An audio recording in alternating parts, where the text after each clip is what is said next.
ਪਿਤਾ ਜੀ ਦੇ ਪੁਲਿਸ ਤੋਂ ਚੱਕੇ ਜਾਣ 17 ਦਿਨ ਬਾਅਦ ਤਾਂ ਅਸੀਂ 2 ਜੁੜਵਾ ਬੇਟੀਆਂ ਘਰ ਪੈਦਾ ਹੋਈਆਂ। ਪਿਤਾ ਜੀ ਘਰੋਂ ਚਲੇ ਗਏ ਤਾਂ ਉਸ ਸਮੇਂ ਮਾਹੌਲ ਇਹ ਸੀ, ਲੋਕ ਕਹਿੰਦੇ ਸੀ ਵੀ ਬੰਦਾ ਵੀ ਘਰੋਂ ਚਲਿਆ ਗਿਆ ਤੇ 2 ਪੱਥਰ ਹੋਰ ਡਿੱਗ ਪਏ। ਤਾਂ ਸਾਡੇ ਘਰ ਦੇ ਵਿੱਚ ਪੁਲਿਸ ਨੇ ਇਦਾਂ ਛਾਪਾ ਮਾਰਿਆ ਸੀਗਾ ਵੀ ਜਿਵੇਂ ਉਹਨਾਂ ਦੇ ਹੱਥ ਕੋਈ ਬਹੁਤ ਵੱਡਾ ਅੱਤਵਾਦੀ ਲੱਗਣ ਵਾਲਾ ਸੀ, ਜਾਂ ਇਹ ਕੋਈ ਘਰ ਨਹੀਂ ਹੈ, ਇਹ ਅੱਤਵਾਦੀਆਂ ਦਾ ਡੇਰਾ ਹੈ। ਮਗਰ ਉਹਦੇ ਪਿੰਡਾਂ ਦੇ ਪਿੰਡ ਜਾਣ ਉਹਨਾਂ ਨੂੰ ਛਡਾਉਣ ਵਾਸਤੇ ਤੇ ਪੁਲਿਸ ਵਾਲੇ ਇਹ ਕਹਿ ਕੇ ਮੋੜ ਦੇਣ ਕਿ ਤੁਹਾਡਾ ਤਾਂ ਅਸੀਂ ਬੰਦੇ ਹੀ ਨਹੀਂ ਚੱਕ ਕੇ ਲਏ। ਤੇ ਇਦੋਂ ਦੁੱਖ ਦੀ ਗੱਲ ਹੋਰ ਕੀ ਹੋ ਸਕਦੀ ਹੈ। ਸਾਰੇ ਸੁਣਨ ਵਾਲੇ ਵੀ ਇਹ ਲੋਕ ਸੋਚ ਲੈਂਦੇ ਵੀ ਐਂ ਕਿਵੇਂ ਲੈ ਗਏ, ਕਿਸੇ ਹੋਰ ਨੂੰ ਨਾ ਲੈ ਗਏ, ਕੋਈ ਗੱਲ ਤਾਂ ਹੋਊਗੀ। ਜੇ ਕੋਈ ਐਸੀ ਗੱਲ ਹੁੰਦੀ ਤਾਂ ਪਿੰਡ ਦੇ ਵਿੱਚ ਪੁਲਿਸ ਡੇਲੀ ਆਉਂਦੀ ਸੀ ਜੀ, ਤਾਂ ਪਿਤਾ ਜੀ ਕਿਸੇ ਪਾਸੇ ਖਿਸਕ ਵੀ ਸਕਦੇ ਸੀ, ਇੱਧਰ ਉੱਧਰ ਵੀ ਹੋ ਸਕਦੇ ਸੀ। ਬਥੇਰੇ ਲੋਕਾਂ ਨੇ ਮਤਲਬ ਕਿ ਇੱਧਰ ਉੱਧਰ ਹੋ ਕੇ ਵੀ ਉਦੋਂ ਜਾਨ ਬਚਾਈ ਹੈ ਆਪਦੀ, ਵੀ ਸਾਡਾ ਗਲਤ ਨਾਮ ਨਾ ਆ ਜੇ। ਇੰਨਾ ਵੀ ਰੱਬ ਨੇ ਮੇਰੇ ਮਾਤਾ ਜੀ ਨੂੰ ਇੰਨਾ ਜ਼ਿਆਦਾ ਅੰਦਰੋਂ ਸਟਰੋਂਗ ਕਰਤਾ ਕਿ ਉਹਨਾਂ ਨੇ ਸਾਨੂੰ ਕਦੇ ਪਿਤਾ ਦੀ ਕਮੀ ਮਹਿਸੂਸ ਹੀ ਨਹੀਂ ਹੋਣ ਦਿੱਤੀ। ਪਰ ਸਾਡਾ ਦੁਖਾਂਤ ਥੋੜ੍ਹਾ ਜਿਹਾ ਇੱਕ ਇਸ ਤਰ੍ਹਾਂ ਦਾ ਵੀ ਸਾਨੂੰ ਅੱਜ ਤੱਕ ਪਤਾ ਹੀ ਨਹੀਂ ਵੀ ਉਹ ਜਿੰਦਾ ਨੇ ਜਾਂ ਉਹ ਹੈਗੇ ਵੀ ਜਾਂ ਉਹ ਨਹੀਂ ਵੀ ਹੈਗੇ, ਉਹਨਾਂ ਨਾਲ ਹੋਇਆ ਕੀ ਜਾਂ ਉਹਨਾਂ ਨਾਲ ਕੀ ਘਟਨਾ ਵਾਪਰੀ। ਬਸ ਇੱਕ ਇਹੀ ਸਵਾਲ ਹੈ ਜਿਹੜਾ ਸਾਲਾਂ ਤੋਂ ਤੰਗ ਕਰਦਾ ਆ ਰਿਹਾ। ਉਹ ਸਵਾਲ ਨੂੰ ਮਤਲਬ ਨਾਲ ਲੈ ਕੇ ਹੀ ਵੱਡੇ ਹੋਏ ਆ ਹੁਣ ਤੱਕ।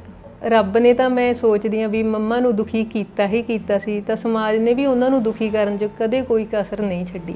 ਤਾਂ ਇਹੋ ਜਿਹੀਆਂ ਬੜੀਆਂ ਹੀ ਉਦਾਹਰਨਾਂ ਨੇ। ਕਿਸੇ ਵੇਲੇ ਕਦੇ ਵੀ ਕੁਝ ਵੀ ਹੋਣਾ ਤਾਂ ਉਹਨਾਂ ਨੂੰ ਆਪਣੇ ਆਪ ਨੂੰ, ਉਹ ਖੁਦ ਆਪਣੇ ਆਪ ਨੂੰ ਮਗਰ ਰੱਖਦੇ ਵੀ ਜੇ ਮੈਂ ਸਾਹਮਣੇ ਹੋਈ ਤਾਂ ਬੁਰਾ ਮੰਨਦੇ ਸੀ ਲੋਕ। ਕਿਉਂਕਿ ਪਿਤਾ ਜੀ ਇੱਕ ਇੱਦਾਂ ਦੀ ਹਸਤੀ ਰਹੇ ਨਹੀਂ। ਹਾਂਜੀ, ਉਹਨਾਂ ਨਾਲ ਪਿਆਰ ਹੈਗਾ, ਉਹਨਾਂ ਬਾਰੇ ਜਾਣਨਾ ਚਾਹੁੰਦੇ ਆ, ਉਹ ਤਾਂ ਇੱਕ ਸਵਾਲ ਨੇ, ਉਹ ਸਵਾਲ ਦਾ ਹੱਲ ਚਾਹੀਦਾ। ਪਰ ਜੋ ਸਾਹਮਣੇ ਆਨਸਰ ਸੀ, ਸਾਹਮਣੇ ਉੱਤਰ ਸੀ, ਤਾਂ ਉਹਨਾਂ 'ਚ ਵਿਚਰਿਆ, ਉਹਨਾਂ ਨਾਲ ਬਚਪਨ ਗੁਜ਼ਰਿਆ।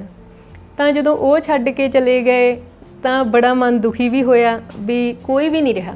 ਇੱਥੋਂ ਤੱਕ ਕਿ ਡੈਥ ਸਰਟੀਫਿਕੇਟ ਤੱਕ ਮੇਰੇ ਫਾਦਰ ਦਾ ਹਜੇ ਤੱਕ ਨਹੀਂ ਜੀ ਬਣਿਆ। ਕਿਉਂਕਿ ਉਹ ਜਿਨ੍ਹਾਂ ਕੋਲ ਅਸੀਂ ਸਰਟੀਫਿਕੇਟ ਬਣਵਾਉਣ ਜਾਂਦੇ ਹਾਂ ਉਹ ਕਹਿੰਦੇ ਤੁਸੀਂ ਪ੍ਰੂਫ ਦਿਓ ਵੀ ਡੈਥ ਗਈ। ਅਸੀਂ ਜਿਨ੍ਹਾਂ ਕੋਲੋਂ ਪ੍ਰੂਫ ਮੰਗਣ ਜਾਂਦੇ ਹਾਂ ਉਹ ਕਹਿੰਦੇ ਇਨਕੁਆਇਰੀ ਪੂਰੀ ਹੋ ਗਈ, ਸਾਨੂੰ ਤਾਂ ਪਤਾ ਹੀ ਨਹੀਂ ਕਿੱਥੇ ਹੈ। ਜਦੋਂ ਤੇਰੇ ਪਾਪਾ ਨੂੰ ਪੁਲਿਸ ਲੈ ਗਈ ਤਾਂ ਜਦੋਂ ਪਿੰਡ 'ਚ ਪੁਲਿਸ ਆਉਂਦੀ ਨਾ, ਕਹਿੰਦੇ ਤੁਸੀਂ ਉਦੋਂ ਛੋਟੀਆਂ ਸੀ, ਕੁਝ ਕੁ ਦਿਨਾਂ ਦੀਆਂ ਸੀਗੀਆਂ। ਅੱਗੇ ਪੁਲਿਸ ਆਉਂਦੀ ਰਹਿੰਦੀ ਵਾਰ-ਵਾਰ। ਕਹਿੰਦੇ ਅਸੀਂ ਤਖਤਿਆਂ ਨਾਲ, ਕੰਧਾਂ ਨਾਲ ਕੰਨ ਲਾਈ ਰੱਖਦੇ ਰਾਤ ਦੇ 1:30 ਵਜੇ ਕਿ ਵੀ ਇੱਧਰ ਆਪਣੇ ਘਰ ਕੋਈ ਦੁਬਾਰਾ ਤਾਂ ਨਹੀਂ ਆ ਰਿਹਾ। ਦੇਖੋ ਜੀ, ਆਰਥਿਕ ਤੌਰ 'ਤੇ ਮੇਰਾ ਮੰਨਣਾ ਹੈ ਵੀ ਸਹਾਇਤਾ ਕਰਨ ਦਾ ਸਮਾਂ ਉਦੋਂ ਸੀ ਜਦੋਂ ਮੇਰੀਆਂ ਮਾਤਾ ਨੇ 3 ਬੇਟੀਆਂ ਨੂੰ ਕਿਵੇਂ ਪਾਲਿਆ, ਕਿੱਦਾਂ ਦੇ ਮਾਹੌਲ 'ਚ ਪਾਲਿਆ। ਬਾਹਰ ਤੱਕ ਨਹੀਂ ਨਿਕਲਣਾ। ਪੰਜਾਬ ਨੂੰ ਇੱਕ ਵੱਖਰੀ ਨਿਗਾਹ ਨਾਲ ਦੇਖਿਆ ਜਾਂਦਾ। ਉਹ ਕਿਹੜੀਆਂ ਗਤੀਵਿਧੀਆਂ ਕਰਕੇ ਦੇਖਿਆ ਜਾਂਦਾ, ਉਹਦੇ ਵਿੱਚ ਉਹ ਗਤੀਵਿਧੀਆਂ 'ਚ ਸਾਰੇ ਬੰਦੇ ਕਦੇ ਵੀ ਸ਼ਾਮਲ ਨਹੀਂ ਹੁੰਦੇ। ਪਰ ਜਦੋਂ ਹੁਣ ਅਸੀਂ ਇਨਕੁਆਇਰੀ ਪਾਉਂਦੇ ਆ ਜਾਂ ਜਦੋਂ ਵੀ ਇਨਕੁਆਇਰੀ ਪਾਈ ਆ ਤਾਂ ਸਾਡੇ ਕੋਲ ਇੱਕ ਹੀ ਚੀਜ਼ ਆਈ ਆ ਵੀ ਤੁਸੀਂ ਜਦੋਂ ਤੁਹਾਡਾ ਬੰਦਾ ਗਵਾਚਿਆ ਜਾਂ ਪੁਲਿਸ ਵੱਲੋਂ ਚੱਕਿਆ ਗਿਆ, ਤੁਸੀਂ ਕੋਈ ਰਿਪੋਰਟ ਲਿਖਾਈ ਹੋਊ, ਰਿਪੋਰਟ ਲੈ ਕੇ ਆਓ। ਤਾਂ ਹੁਣ ਸੋਚਣ ਵਾਲੀ ਇਹ ਗੱਲ ਹੈ ਵੀ ਜਦੋਂ ਚੱਕਿਆ ਹੀ ਪੁਲਿਸ ਨੇ ਆ ਤਾਂ ਫਿਰ ਰਿਪੋਰਟ ਲਿਖਾਉਣ ਵੀ ਤਾਂ ਪੁਲਿਸ ਕੋਲ ਜਾਣਾ ਸੀ, ਤਾਂ ਪੁਲਿਸ ਨੇ ਨਹੀਂ ਲਿਖੀ ਰਿਪੋਰਟ।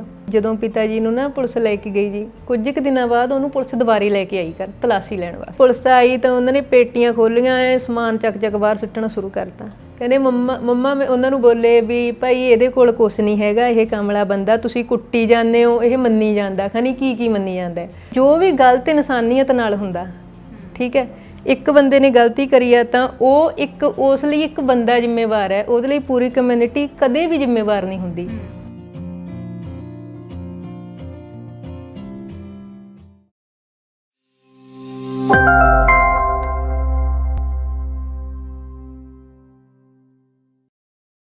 ਸਤਿ ਸ਼੍ਰੀ ਅਕਾਲ। ਬੀ ਸੋਸ਼ਲ 'ਤੇ ਤੁਹਾਡਾ ਸਾਰਿਆਂ ਦਾ ਸਵਾਗਤ ਹੈ। ਜੂਨ 1984 ਸਿੱਖ ਇਤਿਹਾਸ ਦੇ ਵਿੱਚ ਇੱਕ ਅਜਿਹਾ ਵਰ੍ਹਾ ਜਿਹਨੂੰ ਭੁੱਲਣਾ ਨਾਮੁਮਕਿਨ ਹੈ। ਇਸ ਵਰ੍ਹੇ ਦੀਆਂ ਬਹੁਤ ਸਾਰੀਆਂ ਦਰਦਨਾਕ ਯਾਦਾਂ ਨੇ ਸਿੱਖ ਕੌਮ ਦੇ ਕੋਲ। ਜਦੋਂ ਅਸੀਂ ਇਸ ਸਾਕੇ ਦੀ ਗੱਲ ਕਰਦੇ ਹਾਂ ਤਾਂ ਇਹਨੂੰ ਸਾਕਾ ਨੀਲਾ ਤਾਰਾ ਦੇ ਨਾਂ ਦੇ ਨਾਲ ਇਤਿਹਾਸ ਦੇ ਵਿੱਚ ਯਾਦ ਕੀਤਾ ਜਾਂਦਾ ਹੈ, ਆਪਰੇਸ਼ਨ ਬਲੂ ਸਟਾਰ। ਹੁਣ ਜਦੋਂ ਇਹ ਗੱਲ ਚੱਲਦੀ ਹੈ ਤਾਂ ਬਹੁਤ ਸਾਰੇ ਇਹਦੇ ਨਾਲ ਸਵਾਲ ਜੁੜੇ ਹੁੰਦੇ ਨੇ, ਬਹੁਤ ਸਾਰੀਆਂ ਧਾਰਨਾਵਾਂ ਇਹਦੇ ਨਾਲ ਜੁੜੀਆਂ ਹੋਈਆਂ ਨੇ। ਡਾਕਟਰ ਕੁਲਦੀਪ ਸਿੰਘ ਧੀਰ ਆਪਣੀ ਕਿਤਾਬ ਪੁਲਾੜ ਤੇ ਮਨੁੱਖ ਦੇ ਵਿੱਚ ਲਿਖਦੇ ਨੇ ਕਿ ਨੀਲੇ ਤਾਰੇ ਸਭ ਤੋਂ ਗਰਮ ਹੁੰਦੇ ਨੇ। ਇਹ ਬਹੁਤ ਤੇਜ਼ੀ ਨਾਲ ਨਿਊਕਲੀ ਬਾਲਣ ਫੂਕਦੇ ਨੇ, ਜਿਹਦੇ ਕਰਕੇ ਇਹਨਾਂ ਦੀ ਉਮਰ ਸਭ ਤੋਂ ਘੱਟ ਹੁੰਦੀ ਹੈ। ਤੇ ਇਸ ਦੁਖਾਂਤਕ ਸਾਕੇ ਨੂੰ ਨਾਂ ਦਿੱਤਾ ਗਿਆ ਨੀਲਾ ਤਾਰਾ। ਇਹਦੇ ਨਿਸ਼ਾਨ ਸਾਡੇ ਪਿੰਡਾਂ 'ਤੇ ਅੱਜ ਤੱਕ ਨੇ। ਬਹੁਤ ਸਾਰੇ ਪਰਿਵਾਰ ਅਜਿਹੇ ਨੇ ਜਿਨ੍ਹਾਂ ਨੇ ਇਹ ਸੰਤਾਪ ਭੋਗਿਆ ਤੇ ਹਲੇ ਵੀ ਲਗਾਤਾਰ ਭੋਗ ਰਹੇ ਨੇ। ਸਾਡੇ ਨਾਲ ਅੱਜ ਮੌਜੂਦ ਨੇ ਇਸੇ ਤਰ੍ਹਾਂ ਦਾ ਸੰਤਾਪ ਹੰਢਾ ਰਹੇ ਪਰਿਵਾਰ ਦੇ ਵਿੱਚੋਂ ਮੈਡਮ ਹਰਪ੍ਰੀਤ ਕੌਰ ਜੀ। ਮੈਮ ਬਹੁਤ-ਬਹੁਤ ਸਵਾਗਤ ਕਰਦੇ ਹਾਂ। ਥੈਂਕ ਯੂ, ਸਤਿ ਸ੍ਰੀ ਅਕਾਲ ਜੀ ਮੇਰੇ ਵੱਲੋਂ ਸਾਰਿਆਂ ਨੂੰ। ਠੀਕ ਹੋ ਤੁਸੀਂ? ਹਾਂਜੀ ਬਿਲਕੁਲ ਜੀ। ਜਾਣਨਾ ਚਾਹਾਂਗੇ ਕਿ ਤੁਹਾਡਾ ਜਨਮ ਕਦੋਂ ਹੁੰਦਾ ਹੈ, ਕਿੱਥੇ ਹੁੰਦਾ ਹੈ ਤੇ ਕੀ ਮਾਹੌਲ ਸੀ ਉਸ ਵੇਲੇ ਪਰਿਵਾਰ ਦਾ? ਹਾਂਜੀ, ਮੇਰਾ ਜਨਮ ਜ਼ਿਲ੍ਹਾ ਬਰਨਾਲਾ ਦਾ ਪਿੰਡ ਘੁੰਸ ਹੈ। ਪਿੰਡ ਘੁੰਸ ਦੇ ਵਿੱਚ 29 ਨਵੰਬਰ 1992 ਨੂੰ ਜਨਮ ਹੁੰਦਾ ਜੀ। ਉਸ ਸਮੇਂ ਘਰ ਦਾ ਮਾਹੌਲ ਸੀ ਜੋ ਬੜਾ ਹੀ ਦੁੱਖਾਂ ਵਿੱਚੋਂ ਗੁਜ਼ਰ ਰਿਹਾ ਸੀ, ਕਿਉਂਕਿ 12 ਨਵੰਬਰ 1992 ਨੂੰ ਮੇਰੇ ਪਿਤਾ ਜੀ ਸਰਦਾਰ ਧੰਨਾ ਸਿੰਘ, ਉਹਨਾਂ ਨੂੰ ਪੁਲਿਸ ਵੱਲੋਂ ਚੁੱਕ ਲਿਆ ਗਿਆ ਸੀ। ਤੇ ਇੱਕ ਤੁਹਾਨੂੰ ਪਤਾ ਹੈ ਵੀ ਆਪਣੇ ਮਾਹੌਲ ਇੱਦਾਂ ਦਾ, ਆਪਣੇ ਖਾਸ ਇਕੱਲੇ ਪੰਜਾਬ ਨਹੀਂ ਕਵਾਂਗੇ, ਪੂਰੇ ਭਾਰਤ ਦੇ ਅੰਦਰ, ਕਿ ਇੱਕ ਮੇਰੇ ਜੋ ਵੱਡੇ ਦੀਦੀ ਨੇ ਉਹ ਪਹਿਲੀ ਉਦੋਂ 3 ਸਾਲ ਦੇ ਸੀ ਤੇ ਸਾਡਾ ਬਰਥ ਹੋਇਆ 2 ਜੁੜਵਾ ਕੁੜੀਆਂ ਦਾ। ਮਤਲਬ ਕਿ ਪਿਤਾ ਜੀ ਦੇ ਪੁਲਿਸ ਤੋਂ ਚੱਕੇ ਜਾਣ 17 ਦਿਨ ਬਾਅਦ ਤਾਂ ਅਸੀਂ 2 ਜੁੜਵਾ ਬੇਟੀਆਂ ਘਰ ਪੈਦਾ ਹੋਈਆਂ। ਪਿਤਾ ਜੀ ਘਰੋਂ ਚਲੇ ਗਏ ਤਾਂ ਉਸ ਸਮੇਂ ਮਾਹੌਲ ਇਹ ਸੀ, ਲੋਕ ਕਹਿੰਦੇ ਸੀ ਵੀ ਬੰਦਾ ਵੀ ਘਰੋਂ ਚਲਿਆ ਗਿਆ ਤੇ 2 ਪੱਥਰ ਹੋਰ ਡਿੱਗ ਪਏ। ਤੁਹਾਡੇ ਜਨਮ ਤੋਂ 18 ਦਿਨ ਪਹਿਲਾਂ ਤੁਹਾਡੇ ਪਿਓ ਘਰ ਤੋਂ ਚਲੇ ਜਾਂਦੇ ਨੇ, ਪੁਲਿਸ ਲੈ ਕੇ ਜਾਂਦੀ ਹੈ। ਹਾਂਜੀ। ਅੱਜ ਤੱਕ ਕੁਝ ਪਤਾ ਨਹੀਂ ਚੱਲਿਆ? ਨਹੀਂ ਜੀ, ਬਹੁਤ ਜ਼ਿਆਦਾ ਕੋਸ਼ਿਸ਼ ਕੀਤੀ, ਕਾਫੀ ਵਾਰ ਪੰਚਾਇਤਾਂ ਵੀ ਇਕੱਠੀਆਂ ਕਰਕੇ ਉਦੋਂ ਦੇ ਸਮਿਆਂ 'ਚ ਲੈ ਕੇ ਗਏ, ਪਰ ਸਾਨੂੰ ਉਹਨਾਂ ਨੇ ਕੋਈ ਰਾਹ ਨਹੀਂ ਜੀ ਦਿੱਤਾ। ਕਿਉਂਕਿ ਉਹਨਾਂ ਨੂੰ ਜਦੋਂ ਚੱਕਿਆ ਗਿਆ ਸੀ ਸਵੇਰ ਦਾ 6 ਵਜੇ ਦਾ ਟਾਈਮ ਸੀ, ਤਾਂ ਸਾਡੇ ਘਰ ਦੇ ਵਿੱਚ ਪੁਲਿਸ ਨੇ ਇੱਦਾਂ ਛਾਪਾ ਮਾਰਿਆ ਸੀਗਾ ਵੀ ਜਿਵੇਂ ਉਹਨਾਂ ਦੇ ਹੱਥ ਕੋਈ ਬਹੁਤ ਵੱਡਾ ਅੱਤਵਾਦੀ ਲੱਗਣ ਵਾਲਾ ਸੀ, ਜਾਂ ਇਹ ਕੋਈ ਘਰ ਨਹੀਂ ਹੈ, ਇਹ ਅੱਤਵਾਦੀਆਂ ਦਾ ਡੇਰਾ ਹੈ। ਹਾਲਾਂਕਿ ਪੂਰਾ ਪਿੰਡ ਗਵਾਹੀ ਭਰਦਾ ਵੀ ਮੇਰੇ ਪਿਤਾ ਜੀ ਇਸ ਨੇਚਰ ਦੇ ਹੀ ਨਹੀਂ ਸੀ, ਇੱਦਾਂ ਦਾ ਕੋਈ ਸਾਡੇ ਘਰ ਦਾ ਮਾਹੌਲ ਵੀ ਨਹੀਂ ਸੀ ਵੀ ਜੇ ਅਸੀਂ ਕਹੀਏ ਵੀ ਸਾਡੇ ਘਰੇ ਕੋਈ ਲੋਕ ਆਉਂਦੇ ਸੀ ਜਾਂ ਮੰਨਿਆ ਵੀ ਖਾੜਕੂ ਸਾਡੇ ਘਰ ਆਉਂਦੇ ਸੀ। ਸਾਡਾ ਬੜਾ ਵੱਡਾ ਪਰਿਵਾਰ ਹੈ ਜੀ, ਪਿੰਡ 'ਚ ਅਸੀਂ ਲਾਣੇ ਵਾਲੇ ਵੱਜਦੇ ਹਾਂ। ਮਤਲਬ ਕਿ ਇੰਨੇ ਜ਼ਿਆਦਾ ਚੰਗੇ ਮਾਹੌਲ ਦੇ ਵਿੱਚ ਆਪਾਂ ਮੰਨੀਏ ਵੀ ਕੋਈ ਬੰਦਾ ਇੱਦਾਂ ਚਲਿਆ ਜਾਵੇ, ਮਗਰ ਉਹਦੇ ਪਿੰਡਾਂ ਦੇ ਪਿੰਡ ਜਾਣ ਉਹਨਾਂ ਨੂੰ ਛਡਾਉਣ ਵਾਸਤੇ, ਤੇ ਪੁਲਿਸ ਵਾਲੇ ਇਹ ਕਹਿ ਕੇ ਮੋੜ ਦੇਣ ਕਿ ਤੁਹਾਡਾ ਤਾਂ ਅਸੀਂ ਬੰਦੇ ਹੀ ਨਹੀਂ ਚੱਕ ਕੇ ਲਏ। ਤੇ ਇਦੋਂ ਦੁੱਖ ਦੀ ਗੱਲ ਹੋਰ ਕੀ ਹੋ ਸਕਦੀ ਹੈ ਕਿ ਪੁਲਿਸ ਵਾਲੇ ਸਾਫ਼ ਹੀ ਮੁੱਕਰ ਗਏ, ਕਹਿੰਦੇ ਅਸੀਂ ਲੈ ਕੇ ਨਹੀਂ ਆਏ। ਹੰਢਾਇਆ ਸਟਾਫ ਸੀ ਜੀ। ਤੁਹਾਨੂੰ ਉਸ ਵੇਲੇ ਤੁਹਾਡਾ ਜਨਮ ਜਿਹੜਾ ਹੈ ਉਹ ਹੋਇਆ ਹੀ ਸੀ, ਤੁਹਾਨੂੰ ਇਹ ਗੱਲਾਂ ਬਾਅਦ ਦੇ ਵਿੱਚ ਪਤਾ ਚੱਲੀਆਂ ਹੋਣੀਆਂ? ਹਾਂਜੀ, ਇਸ ਘਟਨਾ ਤੋਂ ਸਾਡਾ ਬਰਥ ਹੈ ਜਿਹੜਾ ਉਹ 17 ਦਿਨ ਬਾਅਦ 'ਚ ਹੋਇਆ ਸੀ ਜੀ। ਇਹ ਗੱਲਾਂ ਸਿਰਫ ਸੁਣੀਆਂ ਸੁਣਾਈਆਂ ਨੇ ਪੇਰੈਂਟਸ ਤੋਂ, ਮਤਲਬ ਮਦਰ ਤੋਂ ਸੁਣੀਆਂ ਨੇ, ਤਾਇਆਂ ਚਾਚਿਆਂ ਤੋਂ ਸੁਣੀਆਂ ਨੇ। ਉਹਨਾਂ ਨੇ ਸਾਨੂੰ ਇਹ ਗੱਲਾਂ ਦੱਸੀਆਂ ਵੀ ਉਦੋਂ ਗੱਲ ਕੀ ਹੁੰਦੀ ਸੀ। ਕਿਉਂਕਿ ਜਿੱਥੇ ਤੱਕ ਅਸੀਂ ਸੋਚਦੇ ਵਿਚਾਰਦੇ ਹਾਂ ਤਾਂ ਮੰਨ ਲਓ ਬਾਏ ਚਾਂਸ ਵੀ ਜਿਵੇਂ ਜੋੜ ਹੀ ਦਿੱਤਾ ਜਾਂਦਾ ਵੀ ਨਹੀਂ ਜੀ ਕੋਈ ਗੱਲ ਤਾਂ ਹੋਊਗੀ, ਕਿਉਂਕਿ ਸਾਰੇ ਸੁਣਨ ਵਾਲੇ ਵੀ ਇਹ ਲੋਕ ਸੋਚ ਲੈਂਦੇ ਵੀ ਐਂ ਕਿਵੇਂ ਲੈ ਗਏ, ਕਿਸੇ ਹੋਰ ਨੂੰ ਨਾ ਲੈ ਗਏ, ਕੋਈ ਗੱਲ ਤਾਂ ਹੋਊਗੀ। ਜੇ ਕੋਈ ਐਸੀ ਗੱਲ ਹੁੰਦੀ ਤਾਂ ਪਿੰਡ ਦੇ ਵਿੱਚ ਪੁਲਿਸ ਡੇਲੀ ਆਉਂਦੀ ਸੀ ਜੀ, ਤਾਂ ਪਿਤਾ ਜੀ ਕਿਸੇ ਪਾਸੇ ਖਿਸਕ ਵੀ ਸਕਦੇ ਸੀ, ਇੱਧਰ ਉੱਧਰ ਵੀ ਹੋ ਸਕਦੇ ਸੀ। ਬਥੇਰੇ ਲੋਕਾਂ ਨੇ ਮਤਲਬ ਕਿ ਇੱਧਰ ਉੱਧਰ ਹੋ ਕੇ ਵੀ ਉਦੋਂ ਜਾਨ ਬਚਾਈ ਹੈ ਆਪਦੀ, ਵੀ ਸਾਡਾ ਗਲਤ ਨਾਮ ਨਾ ਆ ਜੇ। ਤੇ ਮਾਤਾ ਜੀ ਦੱਸਦੇ ਨੇ ਵੀ ਜਦੋਂ ਦੀ ਇਹ ਘਟਨਾ ਹੈ ਤਾਂ ਉਦੋਂ ਮੇਰੇ ਪਿਤਾ ਜੀ ਸੀਗੇ ਜਿਹੜੇ ਉਹ ਮੇਰੇ ਮੰਮੀ ਨਾਲ ਧਾਰ ਚਵਾ ਰਹੇ ਸੀ। ਮਾਤਾ ਜੀ ਮਤਲਬ ਕਿ ਧਾਰ ਕੱਢ ਰਹੇ ਸੀ ਮੱਝ ਦੀ, ਤੇ ਉਹ ਅੱਗੇ ਦਾਣਾ ਪਾ ਰਹੇ ਸੀ ਜੀ ਮੱਝ ਦੇ। ਤਾਂ ਪੁਲਿਸ ਆਈ ਤੇ ਉਹਨਾਂ ਨੇ ਸਿੱਧਾ ਇੱਕ ਛੋਟਾ ਜਿਹਾ ਸਾਡੇ ਗੇਟ ਹੁੰਦਾ ਸੀ, ਲੱਕੜੀ ਦਾ ਗੇਟ, ਜਿਵੇਂ ਪੁਰਾਣੇ ਸਮਿਆਂ 'ਚ ਛੋਟੇ ਛੋਟੇ ਗੇਟ ਹੁੰਦੇ ਸੀ, ਵੱਡਾ ਗੇਟ ਫਰੰਟ ਤੇ ਸੀ, ਹੋਰ ਪਾਸੇ ਛੋਟੇ ਗੇਟ ਤੋਂ ਦੀ ਉਹ ਆਏ, ਅੱਧੇ ਕੰਧਾਂ ਟੱਪ ਕੇ ਆਏ, ਅੱਧਿਆਂ ਨੇ ਤਖਤੇ 'ਚ ਲੱਤਾਂ ਮਾਰ ਕੇ ਅੰਦਰ ਐਂਟਰੀ ਕਰੀ। ਤਾਂ ਉਹਨਾਂ ਨੇ ਪਿਤਾ ਜੀ ਨੇ ਉਹਨਾਂ ਨੂੰ ਕਿਹਾ ਹਾਂਜੀ ਸਤਿ ਸ਼੍ਰੀ ਅਕਾਲ ਜੀ, ਆਓ ਜੀ। ਤਾਂ ਕੋਈ ਉਹਨਾਂ ਦੇ ਚਿਹਰੇ ਤੇ ਕੋਈ ਖੌਫ ਦੀ ਨਿਸ਼ਾਨੀ ਨਹੀਂ ਸੀ। ਇਹ ਵੀ ਸੀਗਾ ਵੀ ਉਹ ਪੁਲਿਸ ਨੂੰ ਦੇਖ ਕੇ ਭੱਜ ਵੀ ਸਕਦੇ ਸੀ। ਚਲੋ ਚਾਹੇ ਫੜੇ ਜਾਂਦੇ, ਜੇ ਗਲਤ ਹੁੰਦੇ ਕੋਈ ਤਾਂ ਟਰਾਈ ਕਰਦੇ ਆਪਣੇ ਆਪ ਨੂੰ ਬਚਾਉਣ ਦੀ, ਪਰ ਪੁਲਿਸ ਵਾਲੇ ਕਹਿੰਦੇ ਵੀ ਹਾਂਜੀ ਵੀ ਧੰਨਾ ਸਿੰਘ ਤੂੰ ਹੈ? ਤਾਂ ਉਹਨਾਂ ਨੇ ਕਿਹਾ ਹਾਂਜੀ ਦੱਸੋ ਜੀ ਮੈਂ ਹੀ ਹਾਂ। ਤਾਂ ਬਸ ਫਿਰ ਉਹਨਾਂ ਨੂੰ ਘੜੀਸ ਕੇ ਧੂ ਕੇ ਲੈ ਗਏ, ਕਹਿੰਦੇ ਬਸ ਫਿਰ ਤੂੰ ਹੀ ਚਾਹੀਦਾ। ਜੂਨ 84 ਤੋਂ ਲੈ ਕੇ ਤਕਰੀਬਨ 1995 ਤੱਕ ਜਿਹੜਾ ਇਹ ਇੱਕ ਦਹਾਕਾ ਸੀ, ਇਹ ਸਿੱਖ ਕੌਮ ਦੇ ਲਈ ਬਹੁਤ, ਜਿਹਨੂੰ ਅਸੀਂ ਖੌਫਨਾਕ ਕਹਿ ਸਕਦੇ ਹਾਂ, ਉਸ ਤਰ੍ਹਾਂ ਦਾ ਮਾਹੌਲ ਰਿਹਾ। ਜਿਸ ਵੇਲੇ ਤੁਹਾਡੇ ਪਿਓ ਨੂੰ ਪੁਲਿਸ ਘਰ ਤੋਂ ਲੈ ਕੇ ਗਈ, ਤੁਹਾਡੀ ਮਾਤਾ ਜੀ ਨਾਲ ਤੁਹਾਡੀ ਗੱਲ ਹੁੰਦੀ ਹੋਣੀ, ਤੁਹਾਡੇ ਮਦਰ ਨਾਲ, ਉਹਨਾਂ ਨੇ ਕਦੇ ਦੱਸਿਆ ਕਿ ਕੋਈ ਇਸ ਤਰ੍ਹਾਂ ਦੀ ਕੋਈ ਗਤੀਵਿਧੀ ਸੀ ਜਾਂ ਕੀ ਕਾਰਨ ਸੀ? ਉਹਨਾਂ ਨੂੰ ਕੀ ਲੱਗਿਆ ਕਿ ਉਹਨਾਂ ਨੂੰ ਕਿਉਂ ਲੈ ਗਏ? ਉਹਦਾ ਕਾਰਨ ਇਹ ਸੀ ਜੀ, ਜੇ ਆਪਾਂ ਇਮਾਨਦਾਰੀ ਨਾਲ ਦੱਸੀਏ ਤਾਂ ਮੇਰੇ ਪਿਤਾ ਜੀ ਉਸ ਸਮੇਂ ਦੇ 8 ਕੁ ਪੜ੍ਹੇ ਹੋਏ ਸੀਗੇ, ਜਿਵੇਂ ਸੱਥ 'ਚ ਬੈਠਦੇ। ਉਹਨਾਂ ਦਾ ਕੀ ਸੀ, ਜੋ ਵੀ ਅਖਬਾਰ 'ਚ ਖਬਰਾਂ ਛਪਦੀਆਂ ਤਾਂ ਬਸ ਅਖਬਾਰ ਪੜ੍ਹਦੇ ਹੁੰਦੇ ਸੀ ਵੀ ਅੱਜ ਇਹ ਚੀਜ਼ ਹੋ ਗਈ, ਅੱਜ ਦੇ ਅਖਬਾਰ 'ਚ ਇਹ ਚੀਜ਼ ਆਈ ਹੈ, ਅੱਜ ਇਹ ਘਟਨਾਵਾਂ ਹੋਈਆਂ, ਇੰਨੀ ਜਗ੍ਹਾ ਖਾੜਕੂ ਮਾਰਤੇ, ਇੰਨੀ ਜਗ੍ਹਾ ਪੁਲਿਸ ਨੇ ਫੜ ਲਏ, ਬਸ ਇਹ ਚੀਜ਼ ਸੀ, ਸਿਰਫ ਉਹ ਇੱਕ ਪੜ੍ਹਦੇ ਸੀ। ਹੁਣ ਮੈਨੂੰ ਨਹੀਂ ਲੱਗਦਾ ਵੀ ਅਖਬਾਰ ਪੜ੍ਹਨਾ ਕੋਈ ਗਲਤ ਗੱਲ ਹੈ, ਜਾਂ ਜੇ 4 ਬੰਦੇ ਜਾਂ 8 ਬੰਦੇ ਸੱਥ 'ਚ ਬੈਠੇ ਨੇ, ਉਹ ਨਹੀਂ ਪੜ੍ਹੇ ਹੋਏ, ਜੇ ਆਪਾਂ ਪੜ੍ਹ ਕੇ ਉਹਨਾਂ ਨੂੰ ਦੱਸਦੇ ਹਾਂ ਵੀ ਅੱਜ ਦੇ ਅਖਬਾਰ ਦੀ ਖਬਰ ਇਹ ਆ, ਤਾਂ ਉਹਦੇ ਵਿੱਚ ਕੁਝ ਗਲਤ ਨਹੀਂ ਹੁੰਦਾ। ਸਿਰਫ ਇੰਨੀ ਗੱਲ ਸੀ ਜੀ। ਤੇ ਬਚਪਨ ਤੁਹਾਡਾ ਕਿਵੇਂ ਬੀਤਿਆ? ਬਚਪਨ ਤਾਂ ਜੀ ਬਸ ਤੁਹਾਨੂੰ ਪਤਾ ਹੀ ਹੈ ਵੀ ਪਿਤਾ ਨਾ ਹੋਵੇ ਜਾਂ ਭਰਾ ਵੀ ਨਾ ਹੋਵੇ ਤਾਂ ਬਚਪਨ ਕਿੱਦਾਂ ਦਾ ਗੁਜ਼ਰਦਾ ਹੈ। ਮਤਲਬ ਜੋ ਵੀ, ਪਰ ਇੰਨਾ ਵੀ ਰੱਬ ਨੇ ਮੇਰੇ ਮਾਤਾ ਜੀ ਨੂੰ ਇੰਨਾ ਜ਼ਿਆਦਾ ਅੰਦਰੋਂ ਸਟਰੋਂਗ ਕਰਤਾ ਕਿ ਉਹਨਾਂ ਨੇ ਸਾਨੂੰ ਕਦੇ ਪਿਤਾ ਦੀ ਕਮੀ ਮਹਿਸੂਸ ਹੀ ਨਹੀਂ ਹੋਣ ਦਿੱਤੀ। ਬਾਕੀ ਅਸੀਂ ਇੱਕ ਇੱਦਾਂ ਦੇ ਮਤਲਬ ਕਿ ਦੁਖੀ ਲੋਕ ਹੁੰਦੇ ਆ ਸਾਡੇ ਵਰਗੇ, ਵੀ ਜੇ ਤਾਂ ਕਿਸੇ ਦੀ ਡੈਥ ਹੋ ਜੇ ਤਾਂ ਆਪਾਂ ਇਹ ਸੋਚ ਕੇ ਸਬਰ ਕਰ ਲੈਂਦੇ ਹਾਂ ਵੀ ਜੀ ਚਲੋ ਡੈਥ ਹੋ ਗਈ, ਸਾਰੀ ਦੁਨੀਆ ਦੀ ਹੁੰਦੀ ਹੈ, ਜਿੱਥੋਂ ਜਨਮ ਲੈ ਕੇ ਆਏ ਆ ਪ੍ਰਮਾਤਮਾ ਦੇ ਘਰੋਂ, ਉੱਥੇ ਆਪਾਂ ਲੀਨ ਹੋ ਗਏ, ਜਾ ਕੇ ਸਾਡਾ ਮੈਂਬਰ ਉੱਥੇ ਚਲਿਆ ਗਿਆ। ਪਰ ਸਾਡਾ ਦੁਖਾਂਤ ਥੋੜ੍ਹਾ ਜਿਹਾ ਇੱਕ ਇਸ ਤਰ੍ਹਾਂ ਦਾ ਵੀ ਸਾਨੂੰ ਅੱਜ ਤੱਕ ਪਤਾ ਹੀ ਨਹੀਂ ਵੀ ਉਹ ਜਿੰਦਾ ਨੇ ਜਾਂ ਉਹ ਹੈਗੇ ਵੀ ਜਾਂ ਉਹ ਨਹੀਂ ਵੀ ਹੈਗੇ, ਉਹਨਾਂ ਨਾਲ ਹੋਇਆ ਕੀ ਜਾਂ ਉਹਨਾਂ ਨਾਲ ਕੀ ਘਟਨਾ ਵਾਪਰੀ। ਬਸ ਇੱਕ ਇਹੀ ਸਵਾਲ ਹੈ ਜਿਹੜਾ ਸਾਲਾਂ ਤੋਂ ਤੰਗ ਕਰਦਾ ਆ ਰਿਹਾ, ਉਹ ਸਵਾਲ ਨੂੰ ਮਤਲਬ ਨਾਲ ਲੈ ਕੇ ਹੀ ਵੱਡੇ ਹੋਏ ਆ ਹੁਣ ਤੱਕ। ਤੇ ਉਸ ਵੇਲੇ ਤੁਸੀਂ ਦੱਸਿਆ ਕਿ ਪਰਿਵਾਰਕ ਮੈਂਬਰਾਂ ਨੇ ਕਾਫੀ ਜਦੋਜਹਿਦ ਕੀਤੀ, ਉਸ ਤੋਂ ਬਾਅਦ ਤੁਸੀਂ 3 ਭੈਣਾਂ, ਤੁਸੀਂ ਵੱਡੇ ਹੋਏ ਹੋ। ਪਰਿਵਾਰਕ ਮਾਹੌਲ ਕਿਵੇਂ ਦਾ ਸੀ? ਕਿਉਂਕਿ ਨਾ ਅਕਸਰ ਜਿਹੜਾ ਸਾਡੇ ਸਮਾਜ ਦੇ ਵਿੱਚ ਦੇਖਿਆ ਜਾਂਦਾ, ਜਿਵੇਂ ਅਸੀਂ ਗੱਲ ਕਰਦੇ ਹੁੰਦੇ ਹਾਂ ਕਿ ਸ਼ਰੀਕਾ ਜਿਹੜਾ ਹੁੰਦਾ ਹੈ ਨਾ, ਸ਼ਰੀਕ ਕਹਿੰਦਾ ਕਿ ਵੀ ਤੂੰ ਜੜੇ ਤਾਂ ਮੈਂ ਵਸਾਂ, ਤੇ ਕਿੰਨਾ ਕੁ ਸਹਿਯੋਗ ਮਿਲਿਆ ਤੁਹਾਨੂੰ ਸਮਾਜ ਦਾ?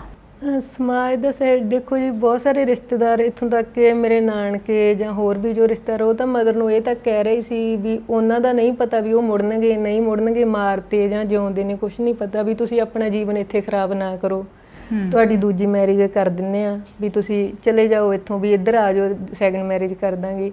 ਪਰ ਮਾਤਾ ਜੀ ਕਹਿੰਦੇ ਵੀ ਮੈਂ ਇਹਨਾਂ 3 ਬੱਚਿਆਂ ਨੂੰ ਸਿੱਟ ਕੇ ਕਿਹਦੇ ਆਸਰੇ ਜਾਊਂਗੀ, ਵੀ ਇਹਨਾਂ ਨੇ ਸੋਚਣਾ ਵੀ ਸਾਡਾ ਪਿਓ ਤਾਂ ਘਰੋਂ ਗਿਆ ਸੀ, ਸਾਡੀ ਮਾਂ ਵੀ ਸਾਨੂੰ ਧੱਕਾ ਦੇ ਕੇ ਸਿੱਟ ਗਈ।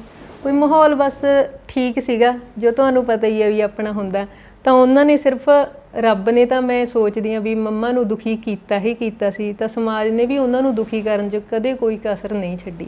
ਤੁਸੀਂ ਇੱਕ ਵਾਰ ਮੇਰੇ ਨਾਲ ਗੱਲ ਕੀਤੀ ਸੀ, ਤੁਸੀਂ ਕਿਹਾ ਕਿ ਸਾਨੂੰ ਜੋ ਰੱਬ ਵੱਲੋਂ ਸਜ਼ਾ ਮਿਲੀ ਉਹ ਮਿਲੀ, ਪਰ ਸਾਨੂੰ ਸਮਾਜ ਨੇ ਬਹੁਤ ਸਾਰੀਆਂ ਸਜ਼ਾਵਾਂ ਦਿੱਤੀਆਂ। ਹਾਂਜੀ, ਉਹ ਕੀ ਸੀ? ਸਮਾਜ ਵੱਲੋਂ ਸਜ਼ਾਵਾਂ ਇਹ ਹੈ ਜੀ, ਦੇਖੋ ਕਿੱਥੇ ਮੇਰੀ ਸੋਚ ਇਹ ਆ, ਜਾਂ ਆਪਾਂ ਅੱਜ ਇਹ ਸੋਚਦੇ ਹਾਂ ਵੀ ਜੇ ਕੋਈ ਬੰਦਾ ਦੁਖੀ ਹੈ ਜਾਂ ਮੰਨ ਲਓ ਕਿਸੇ ਦੇ ਸਿਰ ਤੇ ਪਤੀ ਦਾ ਛਾਇਆ ਨਹੀਂ ਹੈਗਾ, ਉਹਨਾਂ ਨੂੰ ਉਹ ਗੱਲ ਦਾ ਅਹਿਸਾਸ ਤੱਕ ਨਹੀਂ ਹੋਣਾ ਚਾਹੀਦਾ। ਤਾਂ ਸਾਡੇ ਨਾਲ ਇਹ ਚੀਜ਼ਾਂ ਵੀ ਹੁੰਦੀਆਂ ਰਹੀਆਂ ਨੇ, ਜਿਵੇਂ ਮੰਨ ਲਓ ਕਿਸੇ ਦੀ ਮੈਰਿਜ ਹੋ ਰਹੀ ਆ ਤਾਂ ਬਟਨਾ ਲਗਾਉਣਾ, ਤਾਂ ਮਾਤਾ ਜੀ ਐਂਡ ਤੇ ਸਾਈਡ ਤੇ ਖੜੇ ਨੇ, ਤਾਂ ਉਹ ਇਸ ਲਈ ਨਹੀਂ ਲਗਾ ਰਹੇ, ਨਾ ਤਾਂ ਪਹਿਲੀ ਗੱਲ ਉਹਨਾਂ ਨੂੰ ਕੋਈ ਕਹਿ ਹੀ ਨਹੀਂ ਰਿਹਾ ਵੀ ਆਓ ਰਿਸਪੈਕਟ ਨਾ ਆਓ ਜੀ ਤੁਸੀਂ ਬਟਨਾ ਲਗਾਓ, ਤਾਂ ਕਿ ਵੀ ਆਪਾਂ ਉਹ ਰੀਤਾਂ ਬਦਲੀਏ ਜੋ ਇੰਨੇ ਸਾਲਾਂ ਤੋਂ ਚੱਲੀਆਂ ਆ ਰਹੀਆਂ। ਉਲਟਾ ਹੁੰਦਾ ਕਿਸੇ ਉਹ ਸਾਈਡ ਤੇ ਲੁੱਕ ਕੇ ਖੜੇ ਹੁੰਦੇ ਸੀ ਵੀ ਮੈਂ ਸਾਈਡ ਤੇ ਹੋ ਜਾ ਵੀ ਨਹੀਂ ਲੋਕ ਵਹਿਮ ਕਰਨਗੇ। ਤਾਂ ਇਹੋ ਜਿਹੀਆਂ ਬੜੀਆਂ ਹੀ ਉਦਾਹਰਨਾਂ ਨੇ, ਕਿਸੇ ਵੇਲੇ ਕਦੇ ਵੀ ਕੁਝ ਵੀ ਹੋਣਾ ਤਾਂ ਉਹਨਾਂ ਨੂੰ ਆਪਣੇ ਆਪ ਨੂੰ, ਉਹ ਖੁਦ ਆਪਣੇ ਆਪ ਨੂੰ ਮੰਗ ਰੱਖਦੇ ਵੀ ਜੇ ਮੈਂ ਸਾਹਮਣੇ ਹੋਈ ਤਾਂ ਬੁਰਾ ਮੰਨਦੇ ਸੀ ਲੋਕ, ਵੀ ਇਹਨਾਂ ਵੀ ਇਹ ਵੀ ਭਾਗਾਂ ਵਾਲੇ ਲੋਕ ਹੀ ਨੇ ਜਿਹੜੇ ਭਾਗਾਂ ਵਾਲੇ ਚੰਗੇ ਸ਼ਗਨ ਕਰ ਸਕਦੇ ਨੇ, ਵੀ ਇਹਨਾਂ ਦਾ ਹਰੇਕ ਜਗ੍ਹਾ ਤੇ ਜਾਂ ਅੱਗੇ ਮੂਹਰੇ ਆ ਕੇ ਕੋਈ ਵੀ ਸ਼ਗਨ ਕਰਨਾ ਵੀ ਜ਼ਰੂਰੀ ਨਹੀਂ ਹੈਗਾ। ਇਹ ਰੀਤ ਬਸ ਥੋੜ੍ਹੀ ਬਹੁਤੀ ਜਿੱਥੇ ਤੱਕ ਚੇਂਜ ਹੋਇਆ ਤਾਂ ਮੈਂ ਆਪਣੀ ਮੈਰਿਜ ਦੇ ਵਿੱਚ ਬਦਲੀ ਹੈ। ਉਦੋਂ ਵੀ ਮੇਰੇ ਨਾਲ ਬਹੁਤ ਜ਼ਿਆਦਾ, ਮੇਰੀ ਮੈਰਿਜ ਵਾਲੇ ਦਿਨ ਇੱਥੋਂ ਤੱਕ ਕਿ ਵੀ ਹੋਰ ਸੀਗੇ, ਇੱਕ ਤੁਹਾਨੂੰ ਦੱਸਦੀ ਹਾਂ, ਮੇਰੇ ਤਾਇਆ ਜੀ, ਮਤਲਬ ਮੈਨੂੰ ਇਹ ਲੱਗਦਾ ਇੱਕ ਮੇਰੇ ਭੂਆ ਜੀ ਤੇ ਇੱਕ ਮੇਰੇ ਤਾਇਆ ਜੀ, ਜਿੰਨਾ ਮੈਨੂੰ ਉਹਨਾਂ ਨੇ ਜਾਣ ਦਾ ਜੀਵਨ 'ਚ ਦੁੱਖ ਹੋਇਆ ਤਾਂ ਸ਼ਾਇਦ ਅੱਜ ਤੱਕ, ਸ਼ਾਇਦ ਮੈਂ ਦਿਲੋਂ ਕਹਿ ਸਕਦੀ ਹਾਂ ਵੀ ਉਹਨਾਂ ਸ਼ਾਇਦ ਮੈਂ ਪਿਤਾ ਜੀ ਦਾ ਨਹੀਂ ਕੀਤਾ ਹੋਣਾ, ਕਿਉਂਕਿ ਪਿਤਾ ਜੀ ਇੱਕ ਇੱਦਾਂ ਦੀ ਹਸਤੀ ਰਹੇ ਨਹੀਂ। ਹਾਂਜੀ, ਉਹਨਾਂ ਨਾਲ ਪਿਆਰ ਹੈਗਾ, ਉਹਨਾਂ ਬਾਰੇ ਜਾਣਨਾ ਚਾਹੁੰਦੇ ਆ, ਉਹ ਤਾਂ ਇੱਕ ਸਵਾਲ ਨੇ, ਉਹ ਸਵਾਲ ਦਾ ਹੱਲ ਚਾਹੀਦਾ, ਪਰ ਜੋ ਸਾਹਮਣੇ ਆਨਸਰ ਸੀ, ਸਾਹਮਣੇ ਉੱਤਰ ਸੀ, ਤਾਂ ਉਹਨਾਂ 'ਚ ਵਿਚਰਿਆ, ਉਹਨਾਂ ਨਾਲ ਬਚਪਨ ਗੁਜ਼ਰਿਆ। ਤਾਂ ਜਦੋਂ ਉਹ ਛੱਡ ਕੇ ਚਲੇ ਗਏ ਤਾਂ ਬੜਾ ਮਨ ਦੁਖੀ ਵੀ ਹੋਇਆ ਵੀ ਕੋਈ ਵੀ ਨਹੀਂ ਰਿਹਾ, ਮਤਲਬ ਪਿਤਾ ਜੀ ਵਰਗੇ 4 ਭਰਾ ਸੀ ਤੇ 4 ਭਰਾਵਾਂ 'ਚੋਂ ਅੱਜ ਕੋਈ ਵੀ ਜਿਉਂਦਾ ਨਹੀਂ ਹੈ। ਜਿਹੜਾ ਮਤਲਬ ਕਿ ਅਸੀਂ ਮੰਨ ਸਕੀ ਵੀ ਸਾਡਾ ਕੋਈ ਆਪਣਾ ਹੈ। ਭੂਆ ਜੀ ਸੀ ਉਹ ਵੀ ਚਲੇ ਗਏ। ਤਾਂ ਉਹਦੇ ਵਿੱਚ ਕੀ ਹੋਇਆ, ਮੇਰੇ ਤਾਇਆ ਜੀ ਦੀ ਵੀ ਡੈਥ ਹੋ ਚੁੱਕੀ ਸੀ ਮੇਰੀ ਮੈਰਿਜ ਵੇਲੇ। ਤਾਂ ਮੇਰਾ ਮਨ ਸੀ ਵੀ ਮੇਰੇ ਜਿਹੜਾ ਪਹਿਲਾ ਬਟਨਾ ਲੱਗੂਗਾ ਮੈਰਿਜ 'ਤੇ ਉਹ ਮੇਰੇ ਮਾਤਾ ਜੀ ਅਤੇ ਮੇਰੇ ਤਾਈ ਜੀ ਲਗਾਉਣਗੇ। ਤਾਂ ਇਹ ਰੀਤਾਂ ਚੇਂਜ ਕਰਨੀਆਂ, ਬਹੁਤ ਸਾਰੀਆਂ ਚੀਜ਼ਾਂ, ਇੱਥੋਂ ਤੱਕ ਕਿ ਮੈਰਿਜ 'ਚ ਕੀ ਇੱਕ ਥੋੜ੍ਹਾ ਹਾਸੀ ਵਾਲਾ ਸੀਨ ਹੋਇਆ ਵੀ ਜਦੋਂ ਮਾਮਾ ਮਾਮੀ ਜੀ ਮੇਰੇ ਸ਼ਗਨ ਕਰਕੇ ਹਟੇ, ਜਿੱਥੇ ਮੈਰਿਜ ਹੋ ਰਹੀ ਸੀ, ਵਿਆਹ ਵਾਲੇ ਦਿਨ ਦੀ ਗੱਲ ਹੈ, ਤਾਂ ਇੱਥੋਂ ਤੱਕ ਕਿ ਕੈਮਰਾਮੈਨ ਨੇ ਵੀ ਕਹਿਤਾ ਵੀ ਬਸ ਇੱਕ ਵਾਰ ਸ਼ਗਨ ਹੋ ਗਿਆ, ਹੁਣ ਵੀ ਮਾਤਾ ਜੀ ਵਰਗਿਆਂ ਨੂੰ ਰਹਿਣ ਦਿਓ। ਤਾਂ ਉੱਥੇ ਮੈਨੂੰ ਥੋੜ੍ਹੀ ਮੇਰੀ ਟੋਨ ਵੀ ਚੇਂਜ ਹੋਈ, ਕਿਉਂਕਿ ਸਾਡੇ ਅੰਦਰ ਕੀ ਚੱਲਦਾ, ਅਸੀਂ ਕੀ ਚਾਹੁੰਦੇ, ਉਹ ਸਾਹਮਣੇ ਵਾਲੇ ਨੂੰ ਖੈਰ ਨਹੀਂ ਪਤਾ ਹੁੰਦਾ, ਉਹਨਾਂ ਨੂੰ ਸੀ ਪਤਾ ਵੀ ਇਹਨਾਂ ਦਾ ਪਰਪਸ ਕੀ ਹੈ। ਤਾਂ ਉਹਨਾਂ ਨੂੰ ਕੀ ਕਰਿਆ, ਤਾਂ ਮਾਤਾ ਜੀ ਨੂੰ ਤੇ ਮੇਰੇ ਵੱਡੇ ਤਾਈ ਜੀ ਨੇ ਜਿਹੜੇ, ਉਹਨਾਂ ਨੂੰ ਅੱਗੇ ਲਿਆਂਦਾ ਤੇ ਉਹ ਸ਼ਗਨ ਕਰਾਏ, ਤੇ ਦਿਲ ਨੂੰ ਬੜੀ ਸ਼ਾਂਤੀ ਮਿਲੀ ਵੀ ਸ਼ਾਇਦ ਅਸੀਂ ਇੱਕ ਚੰਗੇ ਕੰਮ ਵੱਲ ਕਦਮ ਵਧਾ ਰਹੇ ਹਾਂ। ਬਹੁਤ ਸਾਰੀਆਂ ਪਰੇਸ਼ਾਨੀਆਂ ਤੁਹਾਡੇ ਮਦਰ ਨੇ ਬਚਪਨ ਦੇ ਵਿੱਚ ਤੁਹਾਡੇ ਝੱਲੀਆਂ ਹੋਣੀਆਂ, ਤੁਸੀਂ ਦੇਖਿਆ ਹੋਏਗਾ ਉਹਨਾਂ ਨੂੰ ਸਟਰਗਲ ਕਰਦੇ ਹੋਏ, ਹੈ ਨਾ। ਬਿਲਕੁਲ ਤੁਹਾਡੀ ਗੱਲ ਸਹੀ ਹੈ ਕਿ ਸਾਡੇ ਸਮਾਜ ਨੂੰ ਨਾ ਕਿਤੇ ਕਿਤੇ ਬਦਲਣ ਦੀ ਜ਼ਰੂਰਤ ਹੈ, ਤੇ ਸ਼ੁਰੂਆਤ ਸਾਡੇ ਘਰ ਤੋਂ ਹੀ ਹੋਣੀ ਚਾਹੀਦੀ ਹੈ, ਕਿਉਂਕਿ ਇਸ ਤਰ੍ਹਾਂ ਦੀਆਂ ਜਿਹੜੀਆਂ ਸ਼ਖਸੀਅਤਾਂ ਨੇ, ਹੈ ਨਾ, ਉਹਨਾਂ ਦੇ ਪਰਛਾਵੇਂ ਥੱਲੇ ਸਾਨੂੰ ਰਹਿਣਾ ਚਾਹੀਦਾ, ਕਿ ਜਿਨ੍ਹਾਂ ਨੇ ਸਿਰੜ ਦੇ ਨਾਲ, ਸਿਦਕ ਦੇ ਨਾਲ ਆਪਣੇ ਪਰਿਵਾਰਾਂ ਨੂੰ ਸੰਭਾਲਿਆ, ਪਤੀ ਦੀ ਅਣਹੋਂਦ ਦੇ ਵਿੱਚ ਵੀ, ਹੈ ਨਾ। ਪਰ ਅਸੀਂ ਉੱਥੇ ਵੀ ਬਹੁਤ ਸਾਰੇ ਜਿਹੜੇ ਵਹਿਮਾਂ ਭਰਮਾਂ ਦੇ ਵਿੱਚ ਫਸ ਜਾਂਦੇ ਹਾਂ। ਤਾਂ ਤੁਸੀਂ ਇੱਕ ਵਾਰ ਕਿਹਾ ਸੀ ਕਿ ਤੁਹਾਡੇ ਘਰੇ ਕੋਈ ਕੇਬਲ ਨਹੀਂ ਸੀ ਲਗਾਉਣਾ ਆਉਂਦਾ, ਕੋਈ ਡਿਸ਼ ਨਹੀਂ ਸੀ ਲਗਾਈ ਜਾਂਦੀ। ਹਾਂਜੀ, ਉਹਦਾ ਕਾਰਨ ਇਹ ਸੀਗਾ ਜੀ, ਜਿਵੇਂ ਅਸੀਂ ਛੋਟੇ ਛੋਟੇ ਹੁੰਦੇ, ਆਪਾਂ ਬੱਚੇ ਹੁੰਦੇ ਹਾਂ, ਤਾਂ ਆਪਣਾ ਦਿਲ ਕਰਦਾ ਵੀ ਉਹਨਾਂ ਦੇ ਘਰੇ ਟੀਵੀ ਲੱਗਿਆ, ਸਾਡੇ ਵੀ ਟੀਵੀ ਹੋਵੇ, ਉਹਨਾਂ ਦੇ ਘਰੇ ਕੇਬਲ ਲੱਗੀ ਹੋਈ ਹੈ ਜਾਂ ਡਿਸ਼ ਅਸੀਂ ਲਗਵਾਈਏ। ਤਾਂ ਮਾਤਾ ਜੀ ਸਾਨੂੰ ਇਹ ਕਹਿ ਦਿੰਦੇ ਸੀ ਵੀ ਬੇਟਾ ਵੀ ਦੇਖ ਲਓ, ਵੀ ਮੈਨੂੰ ਤਾਂ ਨਹੀਂ ਲੱਗਦੀਆਂ ਇਹ ਚੀਜ਼ਾਂ ਠੀਕ, ਕੁੜੀਆਂ ਵਾਲੇ ਘਰੇ ਪਹਿਲਾਂ ਕੇਬਲ ਲੱਗੂ, ਫਿਰ ਕੇਬਲ ਵਾਲਾ ਭਾਈ ਆਊ, ਤਾਂ ਆਪਾਂ ਜਿਹੜੇ ਆਪਾਂ ਨੂੰ ਜਿੱਥੇ ਰੱਬ ਨੇ ਰੱਖਿਆ ਹੋਇਆ, ਜਾਂ ਆਪਾਂ ਜਿੱਥੇ ਜਿਉਂ ਰਹੇ ਹਾਂ, ਜਾਂ ਜਿਹੜਾ ਆਪਣਾ ਇੱਥੋਂ ਤੱਕ ਕਿ ਆਪਣਾ ਕੁੰਡਾ ਵੀ ਕੋਈ ਖੜਕਾਉਂਦਾ ਨਹੀਂ ਡਰਦਾ ਵੀ ਫਿਰ ਵੀ ਲੇਡੀਜ਼ ਵਾਲਾ ਘਰ ਆ, ਪਤਾ ਨਹੀਂ ਲੋਕ ਕੀ ਕਹਿਣਗੇ ਜੇ ਇਹਨਾਂ ਦਾ ਬਾਹਰ ਖੜਕਾਇਆ, ਮੋਟਰਸਾਈਕਲ ਤੱਕ ਬਾਹਰ 'ਚ ਕਿਸੇ ਦਾ ਨਹੀਂ ਖੜਦਾ ਹੋਣਾ। ਤਾਂ ਵੀ ਉਹ ਨਹੀਂ ਸੀ ਚਾਹੁੰਦੇ ਵੀ ਕੋਈ ਇੱਦਾਂ ਦੀ ਗੱਲ ਆ ਵੀ ਕੇਬਲ ਵਾਲੇ ਜਾਂ ਡਿਸ਼। ਪਹਿਲੀ ਗੱਲ ਤਾਂ ਕੁੜੀਆਂ ਵਾਲਾ ਘਰ ਇਹ ਟੀਵੀ ਡਿਸ਼ ਦੀ ਜ਼ਰੂਰਤ ਹੀ ਨਹੀਂ, ਗੱਲ ਹੀ ਇੱਥੇ ਮੁੱਕ ਗਈ। ਫਿਰ ਉਹ ਕਹਿੰਦੇ ਵੀ ਕੇਬਲ ਤਾਂ ਹੋ ਹੀ ਨਹੀਂ ਸਕਦਾ ਵੀ ਇਸ ਘਰੇ ਕਦੇ ਕੇਬਲ ਲੱਗੀ, ਤਾਂ ਅੱਜ ਤੱਕ ਕੇਬਲ ਲੱਗੀ ਵੀ ਨਹੀਂ ਜੀ। ਪਰ ਬਾਅਦ 'ਚ ਅਸੀਂ ਵੀ ਸਮਝ ਗਏ ਵੀ ਚਲੋ ਉਹਨਾਂ ਦਾ ਮਨ ਹੈ, ਉਹਨਾਂ ਨੂੰ ਇਹ ਚੀਜ਼ਾਂ ਨਹੀਂ ਪਸੰਦ ਤਾਂ ਜ਼ਰੂਰੀ ਥੋੜ੍ਹੀ ਹੈ। ਹੁਣ ਠੀਕ ਹੈ, ਡਿਸ਼ ਲੱਗੀ ਹੋਈ ਹੈ, ਟੀਵੀ ਹੈ ਉੱਥੇ, ਕੋਈ ਟੀਵੀ ਉੱਥੇ ਦੇਖਦੇ ਨਹੀਂ, ਮਦਰ ਨੇ ਉਹ ਵੀ ਨਹੀਂ ਟੀਵੀ ਦੇਖਦੇ। ਮੈਂ ਤਾਂ ਚਲੋ ਹੁਣ ਵਿਆਹੀ ਗਈ ਘਰ, ਉਹ ਇਕੱਲੇ ਨੇ, ਹੁਣ ਉਹਨਾਂ ਨੂੰ ਸ਼ੌਂਕ ਹੀ ਨਹੀਂ ਟੀਵੀ ਦੇਖਣ ਦਾ। ਸ਼ੌਂਕ ਵੀ ਮੈਨੂੰ ਲੱਗਦਾ ਜੀ ਤਾਂ ਹੀ ਚੰਗੇ ਲੱਗਦੇ ਨੇ ਜੇ ਆਪਾਂ ਦਿਲੋਂ ਖੁਸ਼ ਹੈ, ਆਪਣਾ ਜੀਵਨ ਠੀਕ ਚੱਲ ਰਿਹਾ। ਸ਼ੌਂਕ ਵੀ ਸਹੀ ਜੀਵਨ ਦੇ ਨਾਲ ਨਾਲ ਚੱਲਦੇ ਨੇ। ਬਿਲਕੁਲ। ਤੇ ਹੁਣ ਤੁਹਾਡਾ ਵਿਆਹ ਕਿੱਥੇ ਹੋਇਆ? ਵਿਆਹ ਮੇਰਾ ਪਟਿਆਲਾ ਹੋਇਆ ਜੀ। ਜੀ। ਤੇ ਹਸਬੈਂਡ ਤੁਹਾਡੇ? ਮੇਰੇ ਹਸਬੈਂਡ ਆਰਮੀ 'ਚ ਨੇ ਜੀ, ਹਿਸਾਰ ਪੋਸਟਿੰਗ ਹੈ ਜੀ ਉਹਨਾਂ 'ਚ। ਜੀ। ਤੇ ਹੁਣ ਤੁਸੀਂ ਕਦੇ ਦੁਬਾਰੇ ਕੋਸ਼ਿਸ਼ ਨਹੀਂ ਕੀਤੀ ਆਪਣੇ ਪਿਤਾ ਜੀ ਨੂੰ ਲੱਭਣ ਦੀ, ਜਾਂ ਉਹਨਾਂ ਬਾਰੇ ਕੋਈ ਤੁਹਾਨੂੰ ਕੋਈ ਸੂਹ ਮਿਲੇ ਕਿ ਉਹ ਹੈ ਕਿੱਥੇ ਨੇ, ਕੀ ਹੋਇਆ? ਅਸਲ ਦੇ ਵਿੱਚ ਜਦੋਂ ਜੀ ਮੈਂ BA ਕਰ ਰਹੀ ਸੀ ਜੀ MJD ਕਾਲਜ ਤਪਾ ਵਿਖੇ, ਤਾਂ ਉਦੋਂ ਪਹਿਲੀ ਗੱਲ ਤਾਂ ਸਾਡੇ ਕੋਈ ਇੱਥੋਂ ਤੱਕ ਕਿ ਪੱਤਰਕਾਰ ਖਬਰ ਤੱਕ ਨਹੀਂ ਸੀ ਛਾਪਦਾ ਜੀ। ਕੋਈ ਕਹਿੰਦੇ ਸੀ ਇਹ ਕੇਸ ਆ ਜਿਹੜਾ, ਇਹ ਕੇਸ ਨੂੰ ਅਸੀਂ ਹੱਥ ਨਹੀਂ ਪਾ ਸਕਦੇ। ਤਾਂ ਫਿਰ ਇੱਕ ਮੈਂ ਆਪਣੇ ਪ੍ਰਿੰਸੀਪਲ ਸਾਹਿਬ ਨਾਲ ਗੱਲ ਕੀਤੀ ਜੀ, ਮੈਂ ਕਿਹਾ ਵੀ ਜੀ ਉਹਨਾਂ ਨੂੰ ਸਾਰੀ ਘਟਨਾ ਦੱਸੀ। ਤਾਂ ਇੱਕ ਮਾਰਕੰਡਾ ਸਰ ਸੀਗੇ ਜੀ, ਤਪਾ ਮੰਡੀ ਦੇ ਨੇ ਉਹ, ਤਾਂ ਉਹਨਾਂ ਨੇ ਸਾਡੀ ਅਖਬਾਰ 'ਚ ਖਬਰ ਲਗਵਾਤੀ ਸੀ ਜੀ।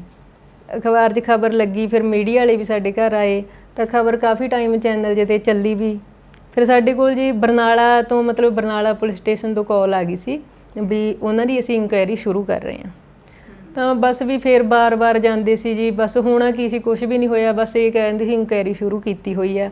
ਤਾਂ ਬਾਅਦ 'ਚ ਪੁੱਛਿਆ ਵੀ ਕੀ ਹੋਇਆ ਜੀ, ਇਨਕੁਆਇਰੀ ਹੋ ਗਈ ਜੀ ਪੂਰੀ, ਕੁਛ ਪਤਾ ਨਹੀਂ ਚੱਲਿਆ। ਇੱਥੋਂ ਤੱਕ ਕਿ ਡੈਥ ਸਰਟੀਫਿਕੇਟ ਤੱਕ ਮੇਰੇ ਫਾਦਰ ਦਾ ਹਜੇ ਤੱਕ ਨਹੀਂ ਜੀ ਬਣਿਆ, ਕਿਉਂਕਿ ਉਹ ਜਿਨ੍ਹਾਂ ਕੋਲ ਅਸੀਂ ਸਰਟੀਫਿਕੇਟ ਬਣਵਾਉਣ ਜਾਂਦੇ ਹਾਂ ਉਹ ਕਹਿੰਦੇ ਤੁਸੀਂ ਪ੍ਰੂਫ ਦਿਓ ਵੀ ਡੈਥ ਗਈ। ਅਸੀਂ ਜਿਨ੍ਹਾਂ ਕੋਲੋਂ ਪ੍ਰੂਫ ਮੰਗਣ ਜਾਂਦੇ ਹਾਂ ਉਹ ਕਹਿੰਦੇ ਇਨਕੁਆਇਰੀ ਪੂਰੀ ਹੋ ਗਈ, ਸਾਨੂੰ ਤਾਂ ਪਤਾ ਹੀ ਨਹੀਂ ਕਿੱਥੇ ਹੈ। ਕੋਈ ਡੈਥ ਸਰਟੀਫਿਕੇਟ ਨਹੀਂ? ਕੋਈ ਡੈਥ ਸਰਟੀਫਿਕੇਟ ਨਹੀਂ ਜੀ। ਮਤਲਬ ਕਿ ਕੁਛ ਇੱਦਾਂ ਦਾ ਨਹੀਂ ਵੀ ਚਲੋ ਕੁਛ, ਜਾਂ ਇੱਦਾਂ ਹੀ ਕਹਿ ਦੇਣ ਵੀ ਉਹਨਾਂ ਦੀ ਕੋਈ ਇਨਕੁਆਇਰੀ ਪੂਰੀ ਹੋ ਚੁੱਕੀ ਹੈ, ਇਹਨਾਂ ਦੀ ਕੋਈ ਖਬਰ ਨਹੀਂ ਹੈ। ਇੱਥੋਂ ਤੱਕ ਕਿ ਮਾਹੌਲ ਇੱਦਾਂ ਦਾ ਸੀ ਜੀ, ਮੇਰੇ ਮਾਤਾ ਜੀ ਇਹਨਾਂ ਚੀਜ਼ਾਂ ਤੋਂ ਡਰਦੇ ਸੀ, ਜਿਵੇਂ ਉਹ ਇਹ ਚੀਜ਼ ਤੋਂ ਡਰਦੇ ਸੀ ਵੀ ਕਿਤੇ ਦੁਬਾਰਾ ਕੋਈ ਇੱਦਾਂ ਦਾ ਮਾਹੌਲ ਨਾ ਹੋ ਜੇ, ਕਿਉਂਕਿ ਉਹਨਾਂ ਨੇ ਜਿਹੜਾ ਉਹ ਸਮਾਂ ਗੁਜ਼ਾਰਿਆ ਉਹ ਬੜਾ ਹੀ ਸਹਿਮ ਤੇ ਡਰ 'ਚ, ਬਹੁਤ ਜ਼ਿਆਦਾ ਖੌਫਨਾਕ। ਉਹ ਦੱਸਦੇ ਸੀ, ਕਹਿੰਦੇ ਨਾ ਪੁਲਿਸ ਆਉਂਦੀ ਪਿੰਡ 'ਚ, ਜਦੋਂ ਤੇਰੇ ਪਾਪਾ ਨੂੰ ਪੁਲਿਸ ਲੈ ਗਈ, ਤਾਂ ਜਦੋਂ ਪਿੰਡ 'ਚ ਪੁਲਿਸ ਆਉਂਦੀ ਨਾ, ਕਹਿੰਦੇ ਤੁਸੀਂ ਉਦੋਂ ਛੋਟੀਆਂ ਸੀ, ਕੁਝ ਕੁ ਦਿਨਾਂ ਦੀਆਂ ਸੀਗੀਆਂ, ਅੱਗੇ ਪੁਲਿਸ ਆਉਂਦੀ ਰਹਿੰਦੀ ਬਾਰ-ਬਾਰ, ਕਹਿੰਦੇ ਅਸੀਂ ਤਖਤਿਆਂ ਨਾਲ, ਕੰਧਾਂ ਨਾਲ ਕੰਨ ਲਾਈ ਰੱਖਦੇ ਰਾਤ ਦੇ 1:30 ਵਜੇ ਕਿ ਵੀ ਇੱਧਰ ਆਪਣੇ ਘਰ ਕੋਈ ਦੁਬਾਰਾ ਤਾਂ ਨਹੀਂ ਆ ਰਿਹਾ, ਕਿਉਂਕਿ ਲੋਕ ਉਦੋਂ ਕੁਝ ਡਰਾ ਦਿੰਦੇ ਸੀ ਵੀ ਇਹ ਆ ਜਾਣਗੇ, ਪੁਲਿਸ ਵਾਲੇ ਆ ਜਾਣਗੇ, ਸਾਰਿਆਂ ਨੂੰ ਫੜ ਕੇ ਲੈ ਜਾਣਗੇ, ਖਾੜਕੂ ਆ ਜਾਣਗੇ, ਇਹ ਹੋ ਜੂ, ਮਤਲਬ ਉਦੋਂ ਮਾਹੌਲ ਹੀ ਇਦਾਂ ਦਾ ਸੀਗਾ ਜੀ।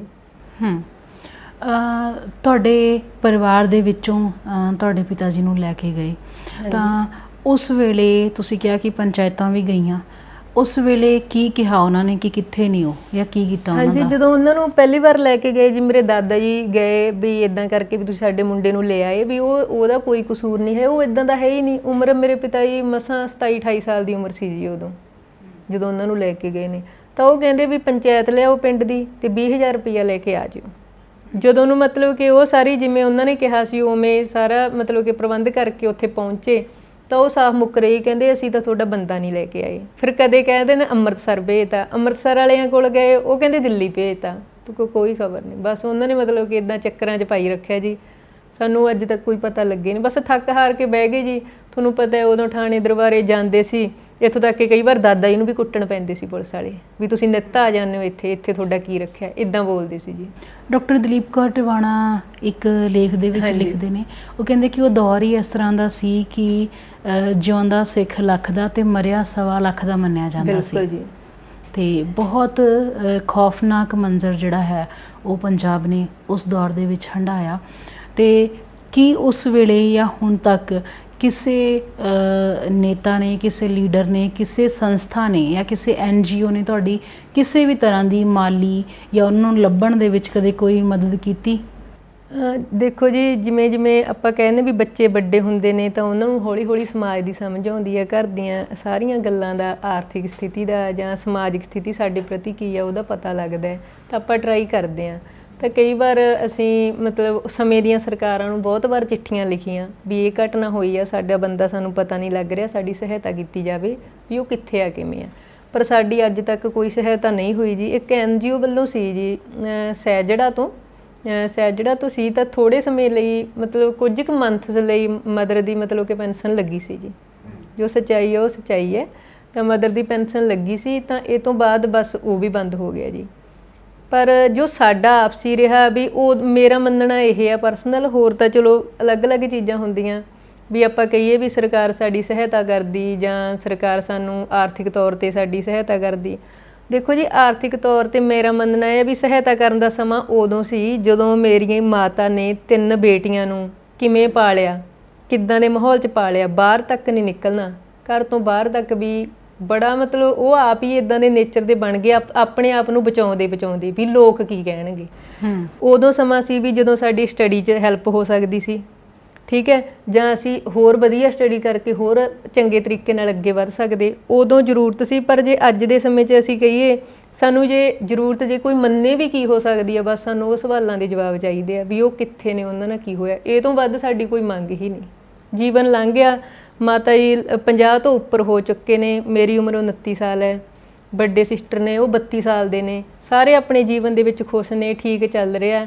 ਮਤਲਬ ਕਿ ਕਹਿਣ ਦਾ ਭਾਵ ਪੈਸਾ ਵੀ ਸਭ ਕੁਝ ਨਹੀਂ ਹੁੰਦਾ, ਪੈਸੇ ਦੇ ਨਾਲ ਜਾਂ ਅਸੀਂ ਸਰਕਾਰ ਤੋਂ ਬੰਦੇ ਦੀ ਕਮੀ ਕਦੇ ਪੂਰੀ ਨਹੀਂ ਹੁੰਦੀ, ਜਾਂ ਅਸੀਂ ਮੰਨ ਲਓ ਜੇ ਕੋਈ ਹੈਲਪ ਹੋ ਵੀ ਜਾਂਦੀ ਹੈ ਤਾਂ ਅਸੀਂ ਉਹ ਹੈਲਪ ਲੈ ਲਾਂਗੇ। ਉਹ ਹੈਲਪ ਲੈ ਕੇ ਅਸੀਂ ਸਾਰੀ ਉਮਰ ਲਈ ਜੋ ਦਿਲ ਦੇ ਵਿੱਚ ਮਤਲਬ ਕਿ ਕੰਡਾ ਚੁੱਭਦਾ ਨਾ, ਉਹਨੂੰ ਅਸੀਂ ਹੋਰ ਹਰਾ ਨਹੀਂ ਰੱਖਣਾ ਚਾਹੁੰਦੇ ਵੀ ਜੇ ਸਾਡੀ ਹੈਲਪ ਹੋਈ ਹੈ ਤਾਂ ਇਹ ਉਹ ਚੀਜ਼ ਲਈ ਹੋਈ ਆ। ਚਾਹੀਦਾ ਤਾਂ ਸਾਨੂੰ ਉਹਨਾਂ ਸਵਾਲਾਂ ਦੇ ਜਵਾਬ ਚਾਹੀਦੇ ਆ ਜੇ ਹੈਲਪ ਹੋ ਸਕਦੀ ਹੈ, ਕਿਸੇ ਪੈਸੇ ਦੀ ਜਾਂ ਆਰਥਿਕ ਸਥਿਤੀ ਦੀ। ਹਾਂ, ਕੋਈ ਸਮਾਂ ਸੀ ਜਦੋਂ ਜ਼ਰੂਰਤ ਸੀ, ਪਰ ਅੱਜ ਦੇ ਸਮੇਂ 'ਚ ਸਾਨੂੰ ਕੋਈ ਜ਼ਰੂਰਤ ਨਹੀਂ ਤੇ ਅਸੀਂ ਚਾਹਾਂਗੇ ਵੀ ਨਹੀਂ ਉਹ ਚੀਜ਼ ਹੋਵੇ। ਤੁਹਾਡੇ 3 ਭੈਣਾਂ ਦੇ ਵਿਆਹ ਹੋ ਚੁੱਕੇ ਨੇ? 2 ਸਿਸਟਰ ਦੀ ਮੇਰੀ ਮੈਰਿਜ ਹੋ ਚੁੱਕੀ ਆ, ਵੱਡੇ ਦੀਦੀ ਮੈਰਿਡ ਨੇ, ਤੇ ਜੋ ਮੇਰੇ ਨਾਲ ਦੇ ਜੁੜਵਾ ਸਿਸਟਰ ਨੇ ਜੀ ਉਹ ਮੇਰੇ ਤਾਇਆ ਜੀ ਨੇ ਅਡੋਪਟ ਕੀਤੇ ਹੋਏ ਨੇ ਜੀ। ਕਿਉਂਕਿ ਤਾਇਆ ਜੀ ਦੇ 19 ਸਾਲ ਕੋਈ ਉਹਨਾਂ ਦੇ ਪਰਿਵਾਰ 'ਚ ਬੱਚਾ ਨਹੀਂ ਸੀ ਹੋਇਆ, ਉਹਨਾਂ ਨੇ ਉਹਨਾਂ ਨੂੰ ਅਡੋਪਟ ਕਰ ਲਿਆ ਸੀ ਜੀ। ਪਰ ਫਿਰ ਉਹਨਾਂ ਦੇ 19 ਸਾਲਾਂ ਬਾਅਦ ਬੇਟਾ ਹੋ ਗਿਆ ਜੀ, ਮਤਲਬ ਉਹਦੇ ਗੋਦ ਲਈ ਬਾਅਦ ਬੇਟਾ ਹੋਇਆ ਜੀ। ਹੁਣ ਉਹ ਦੋਨੋਂ ਭੈਣ ਭਰਾ ਨੇ ਜੀ ਉੱਧਰ, ਉਹ ਅਨਮੈਰਿਡ ਨੇ ਜੀ। ਜੀ, ਖਾਸ ਕਰਕੇ ਕੁੜੀਆਂ ਦੀ ਨਾ ਪਿਓ ਨਾਲ ਭਾਵਨਾਤਮਕ ਸਾਂਝ ਜ਼ਿਆਦਾ ਹੁੰਦੀ ਹੈ ਨਾ। ਅਸੀਂ ਕਹਿ ਦਿੰਦੇ ਆ ਵੀ ਜਿਹੜੇ ਮੁੰਡੇ ਨੇ ਮਾਵਾਂ ਦੇ ਦਿਲ ਦੇ ਕਰੀਬ ਹੁੰਦੇ ਆ, ਕੁੜੀਆਂ ਦੀ ਪਿਓ ਨਾਲ ਸਾਂਝ ਜ਼ਿਆਦਾ ਹੁੰਦੀ ਹੈ ਨਾ। ਹਰ ਧੀ ਦੇ ਮਨ ਦੇ ਵਿੱਚ ਹੁੰਦਾ ਕਿ ਜਦੋਂ ਮੇਰਾ ਕਿਤੇ ਵਰ ਲੱਭਿਆ ਜਾਏ, ਮੇਰਾ ਕਿਤੇ ਰਿਸ਼ਤਾ ਹੋਏ ਹੈ ਨਾ, ਤਾਂ ਪਿਓ ਜੇ ਨਾਲ ਹੋਏ ਹੈ ਨਾ। ਕਿਤੇ ਨਾ ਕਿਤੇ ਨਾ ਇਹ ਬਿਲਕੁਲ ਸਹੀ ਗੱਲ ਹੈ ਕਿ ਅਸੀਂ ਇਹ ਸੋਚਦੇ ਹਾਂ ਕਿ ਸਾਡਾ ਜਿਹੜਾ ਜੀਵਨ ਸਾਥੀ ਹੈ ਨਾ ਉਹ 'ਚ ਸਾਡੇ ਪਿਓ ਦੀ ਝਲਕ ਹੋਵੇ, ਸਾਡੇ ਪਿਓ ਵਰਗਾ ਹੋਵੇ ਨਾ, ਤੁਸੀਂ ਆਪਣੇ ਪਿਓ ਨੂੰ ਕਦੇ ਵੇਖਿਆ ਨਹੀਂ, ਪਰ ਜਿਸ ਵੇਲੇ ਤੁਹਾਡਾ ਰਿਸ਼ਤਾ ਹੋਇਆ ਉਸ ਵੇਲੇ ਮਹਿਸੂਸ ਹੋਇਆ? ਬਹੁਤ ਹੀ ਜ਼ਿਆਦਾ ਮਹਿਸੂਸ ਹੋਇਆ ਜੀ। ਮਤਲਬ ਕਿ ਇਹਨਾਂ ਘਟਨਾਵਾਂ 'ਚੋਂ ਗੁਜ਼ਰਦੇ ਗੁਜ਼ਰਦੇ, ਉਸ ਦਰਦ ਨਾਲ ਗੁਜ਼ਰਦੇ ਗੁਜ਼ਰਦੇ ਅੰਦਰੋਂ ਇੰਨਾ ਜ਼ਿਆਦਾ ਪੱਕ ਚੁੱਕੇ ਆ ਕਿ ਹੁਣ ਤਾਂ ਅੱਖ 'ਚੋਂ ਇੰਝ ਵੀ ਨਹੀਂ ਡਿੱਗਦੀ। ਕੋਈ ਸਮਾਂ ਸੀ, ਇੱਕ ਤੁਹਾਡੇ ਨਾਲ ਛੋਟਾ ਜਿਹਾ ਵਾਕਿਆ ਸ਼ੇਅਰ ਕਰ ਰਹੀ ਹਾਂ। ਮੈਂ ਛੋਟੀ ਜਿਹੀ ਹੁੰਦੀ ਸੀ, ਪ੍ਰਮਾਤਮਾ 'ਚ ਮੈਂ ਬੜਾ ਵਿਸ਼ਵਾਸ ਰੱਖਦੀ ਹਾਂ। ਛੋਟੀ ਹੁੰਦੀ ਹੀ ਮੈਂ ਮਤਲਬ ਕਿ ਬੜਾ ਸੁਬਾਹ ਨਹਾ ਧੋ ਕੇ ਪਾਠ ਪੂਜਾ ਕਰਦੀ, ਬੜਾ ਇੰਨਾ ਧਿਆਨ ਸੀ ਰੱਬ 'ਚ। ਪਰ ਇੱਕ ਦਿਨ ਮੇਰੇ ਮਨ 'ਚ ਇਹ ਚੀਜ਼ ਆਈ ਵੀ ਮੈਂ ਪ੍ਰਮਾਤਮਾ ਦੇ ਨਾਮ ਦਾ ਇੰਨੇ ਵਾਰ ਜਾਪ ਕਰੂੰਗੀ ਤਾਂ ਇੱਕ ਚਮਤਕਾਰ ਹੋਊਗਾ। ਚਮਤਕਾਰ ਇਹ ਹੋਊਗਾ ਵੀ ਮੇਰੇ ਪਿਤਾ ਜੀ ਘਰ ਆਉਣਗੇ। ਮਤਲਬ ਕਿ ਉਦੋਂ ਦਾ ਇਹ ਮੰਨ ਲਓ ਵੀ ਹਜੇ ਉਹਨਾਂ ਨੂੰ ਗਿਆ ਨੂੰ 8-10 ਸਾਲ ਹੀ ਹੋਏ ਸੀ। ਹੁਣ ਤਾਂ ਚਲੋ ਹੋ ਚੁੱਕੇ ਨੇ 29 ਸਾਲ, 8-10 ਸਾਲਾਂ ਦੀ ਗੱਲ ਹੈ ਵੀ ਉਦੋਂ ਛੋਟੇ ਛੋਟੇ ਹੁੰਦੇ 8-9 ਸਾਲ ਦਾ ਬੱਚਾ ਕੀ ਸੋਚ ਸਕਦਾ ਵੀ ਇੱਕ ਚਮਤਕਾਰ ਚਾਹੀਦਾ। ਤਾਂ ਮੈਂ ਸਵੇਰ ਤੋਂ ਸ਼ਾਮ ਤੱਕ ਬਸ ਪਾਠ ਕਰੀ ਗਈ, ਜਾਪ ਕਰੀ ਗਈ। ਮੈਨੂੰ ਇਹ ਸੀ ਵੀ ਸ਼ਾਮ ਤੱਕ ਕੋਈ ਚਮਤਕਾਰ ਹੋਊਗਾ, ਪਰ ਕੋਈ ਚਮਤਕਾਰ ਨਹੀਂ ਹੋਇਆ। ਤਾਂ ਫਿਰ ਹੌਲੀ ਹੌਲੀ ਮਨ ਨੂੰ ਸਮਝਾਇਆ ਵੀ ਇੱਦਾਂ ਚਮਤਕਾਰ ਨਹੀਂ ਹੁੰਦੇ। ਜੇ ਇੱਦਾਂ ਚਮਤਕਾਰ ਹੋਣ ਲੱਗ ਜਾਣ ਤਾਂ ਹਰ ਇੱਕ ਮਰਿਆ ਹੋਇਆ ਬੰਦਾ, ਹਰੇਕ ਪਰਿਵਾਰ ਦੇ ਮੈਂਬਰ, ਹਰੇਕ ਨੂੰ ਆਪਦਾ ਬੰਦਾ ਪਿਆਰਾ ਹੁੰਦਾ ਜੀ। ਹਰੇਕ ਹੀ ਜਿਉਂਦਾ ਕਰ ਲੇ, ਇੱਦਾਂ ਦਾ ਮਰਿਆ ਹੋਇਆ ਜਿਉਂਦਾ ਹੋ ਜੇ, ਗਮਾਚਿਆ ਹੋਇਆ ਲੱਭ ਜੇ। ਪਰ ਉਹ ਚੀਜ਼ਾਂ ਜ਼ਰੂਰੀ ਨਹੀਂ ਹੁੰਦੀਆਂ ਵੀ ਜੀਵਨ 'ਚ ਹੋਣ।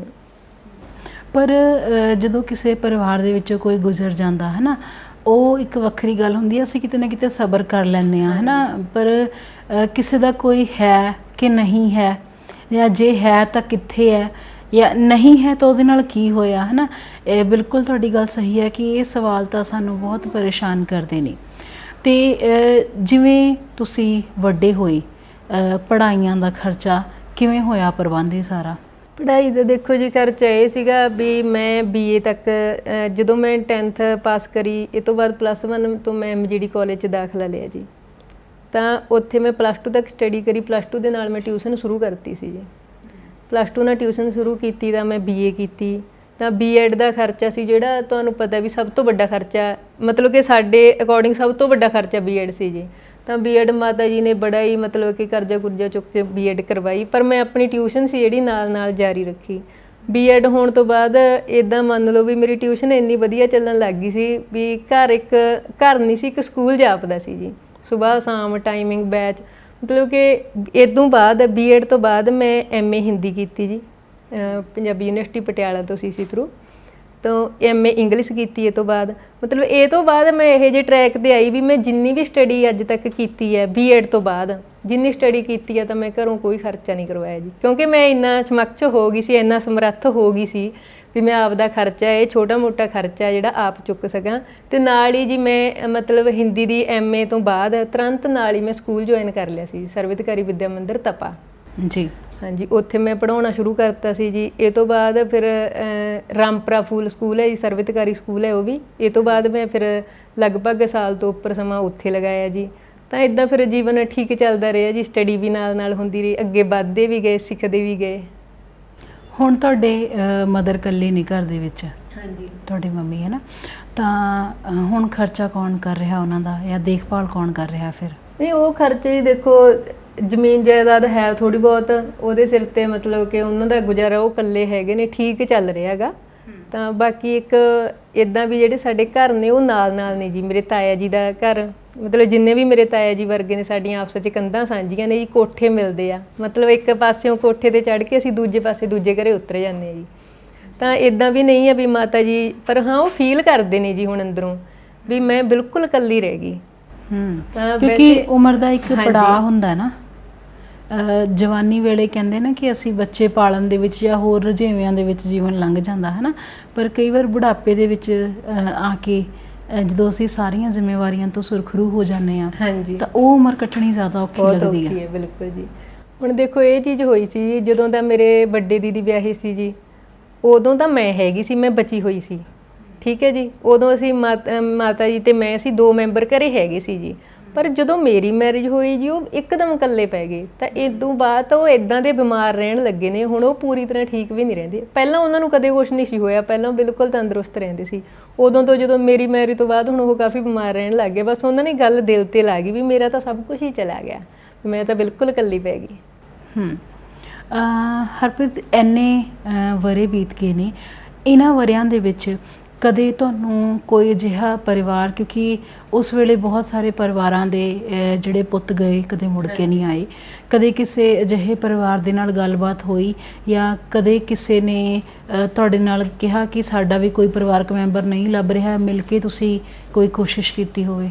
ਹਾਂਜੀ, ਇੱਕ ਵਾਰ ਇਹ ਵੀ ਚੀਜ਼ ਹੋਈ ਸੀ ਜੀ, ਮਤਲਬ ਕਿ ਅਸੀਂ, ਮੇਰੇ ਯਾਦ ਹੈ ਬੜੇ ਛੋਟੇ ਛੋਟੇ ਹੁੰਦੇ ਸੀ ਤਾਂ ਨਾਨਕੇ ਗਏ ਹੋਏ ਸੀ, ਤਾਂ ਮੇਰੇ ਮਾਤਾ ਜੀ ਉੱਥੇ ਨਾਨਕੇ ਪਿੰਡ ਸੁਨੇਹਾ ਪਹੁੰਚਿਆ ਵੀ ਤੁਸੀਂ ਜਲਦੀ ਘਰੇ ਆ ਜਾਓ। ਅਸੀਂ ਘਰੇ ਆ ਗਏ ਜੀ, ਤਾਂ ਕਹਿੰਦੇ ਵੀ ਕਿਸੇ ਪਿੰਡ 'ਚੋਂ ਖਬਰ ਆਈ ਹੈ ਵੀ ਕਿਸੇ ਦਾ ਬੰਦਾ ਵੀ ਉੱਥੇ ਜੇਲ੍ਹ ਕੱਟ ਕੇ ਆਇਆ, ਵੀ ਆਪਣੇ ਮਤਲਬ ਕਿ ਪਿਤਾ ਜੀ ਨਾਲ ਜੇਲ੍ਹ ਕੱਟ ਕੇ ਆਇਆ, ਵੀ ਉਹਨੇ ਕਿਹਾ ਵੀ ਮੈਂ ਉਹਨੂੰ ਚਾਹ ਵੀ ਪਿਲਾ ਕੇ ਆਇਆ ਉੱਥੇ, ਵੀ ਉਹ ਉੱਥੇ ਆ, ਉਹ ਠੀਕ ਠਾਕ ਹੈ, ਵੀ ਹੁਣ ਉਹਨਾਂ ਨੂੰ ਆਪਾਂ ਲੱਭ ਕੇ ਲਿਆਵਾਂਗੇ। ਤਾਂ ਜਦੋਂ ਉੱਥੇ ਗਏ ਜਾਂ ਜੋ ਵੀ ਕਾਰਵਾਈ ਅਗਲੀ ਹੋਈ ਤਾਂ ਸਾਨੂੰ ਕੋਈ ਜਵਾਬ ਨਹੀਂ। ਮਤਲਬ ਕੇਰਾਂ ਇਹੋ ਜਿਹੀ ਆਸ ਵੱਜੀ ਜੀ, ਸਾਰੇ ਪਰਿਵਾਰ 'ਚ ਖੁਸ਼ੀ ਦਾ ਮਾਹੌਲ ਹੋ ਗਿਆ, ਮੈਂ ਵੀ ਖੁਸ਼, ਮੇਰੇ ਸਿਸਟਰ ਜੀ ਵੀ ਖੁਸ਼, ਵੀ ਕੋਈ ਨਵਾਂ, ਫਿਰ ਉਹੀ ਗੱਲ ਲੱਗ ਵੀ ਨਵਾਂ ਹੁਣ ਚਮਤਕਾਰ ਹੋਊਗਾ ਕੋਈ। ਕਿਉਂਕਿ ਜਦੋਂ ਕਿਸੇ ਨੇ ਆ ਕੇ ਦੱਸਿਆ, ਜਦੋਂ ਉੱਥੇ ਪਤਾ ਕੀਤਾ ਜਾਂ ਜਾਣਿਆ ਤਾਂ ਉਹ ਕਹਿੰਦੇ ਨਹੀਂ ਵੀ ਕਿਸੇ ਨੂੰ ਭੁਲੇਖਾ ਪਿਆ ਗਿਆ, ਇਹੋ ਜਿਹੀ ਕੋਈ ਗੱਲ ਹੀ ਨਹੀਂ ਹੈਗੀ, ਉਹ ਨਹੀਂ ਹੈਗੇ ਇੱਥੇ। ਇੰਨੇ ਵਰੇ ਬੀਤ ਗਏ ਨੇ, ਤੁਸੀਂ ਹੁਣ ਖੁਦ ਆਪਣੇ ਪੈਰਾਂ ਤੇ ਖੜੇ ਹੋ, ਹਾਂਜੀ, ਤੇ ਹੁਣ ਵੀ ਤੁਸੀਂ ਬਹੁਤ ਸਾਰੀਆਂ ਦਰਖਾਸਤਾਂ ਸਰਕਾਰੀ ਦਰਬਾਰੇ ਦਿੱਤੀਆਂ ਹੋਣਗੀਆਂ, ਕੀ ਚਾਹੁੰਦੇ ਹੋ? ਬਸ ਜੀ ਇੱਕ ਚੀਜ਼ ਇਹ ਆ, ਮੈਂ ਇਕੱਲੀ ਆਪਣੇ ਲਈ ਇਹ ਚੀਜ਼ ਨਹੀਂ ਚਾਹੂੰਗੀ। ਇੱਕ ਤਾਂ ਜਿਹੜਾ ਵੀ ਭਾਰਤ ਦੇਸ਼ ਹੈ, ਜਿੰਨਾ ਮੈਨੂੰ ਲੱਗਦਾ ਵੀ ਜਿੰਨਾ ਉਹ ਪੰਜਾਬ ਨੂੰ ਪਿਆਰਾ, ਸ਼ਾਇਦ ਹੀ ਕੋਈ ਇਹ ਚੀਜ਼ ਹੋਵੇ, ਪਰ ਪੰਜਾਬ ਨੂੰ ਇੱਕ ਵੱਖਰੀ ਨਿਗਾਹ ਨਾਲ ਦੇਖਿਆ ਜਾਂਦਾ। ਉਹ ਕਿਹੜੀਆਂ ਗਤੀਵਿਧੀਆਂ ਕਰਕੇ ਦੇਖਿਆ ਜਾਂਦਾ, ਉਹਦੇ ਵਿੱਚ ਉਹ ਗਤੀਵਿਧੀਆਂ 'ਚ ਸਾਰੇ ਬੰਦੇ ਕਦੇ ਵੀ ਸ਼ਾਮਲ ਨਹੀਂ ਹੁੰਦੇ।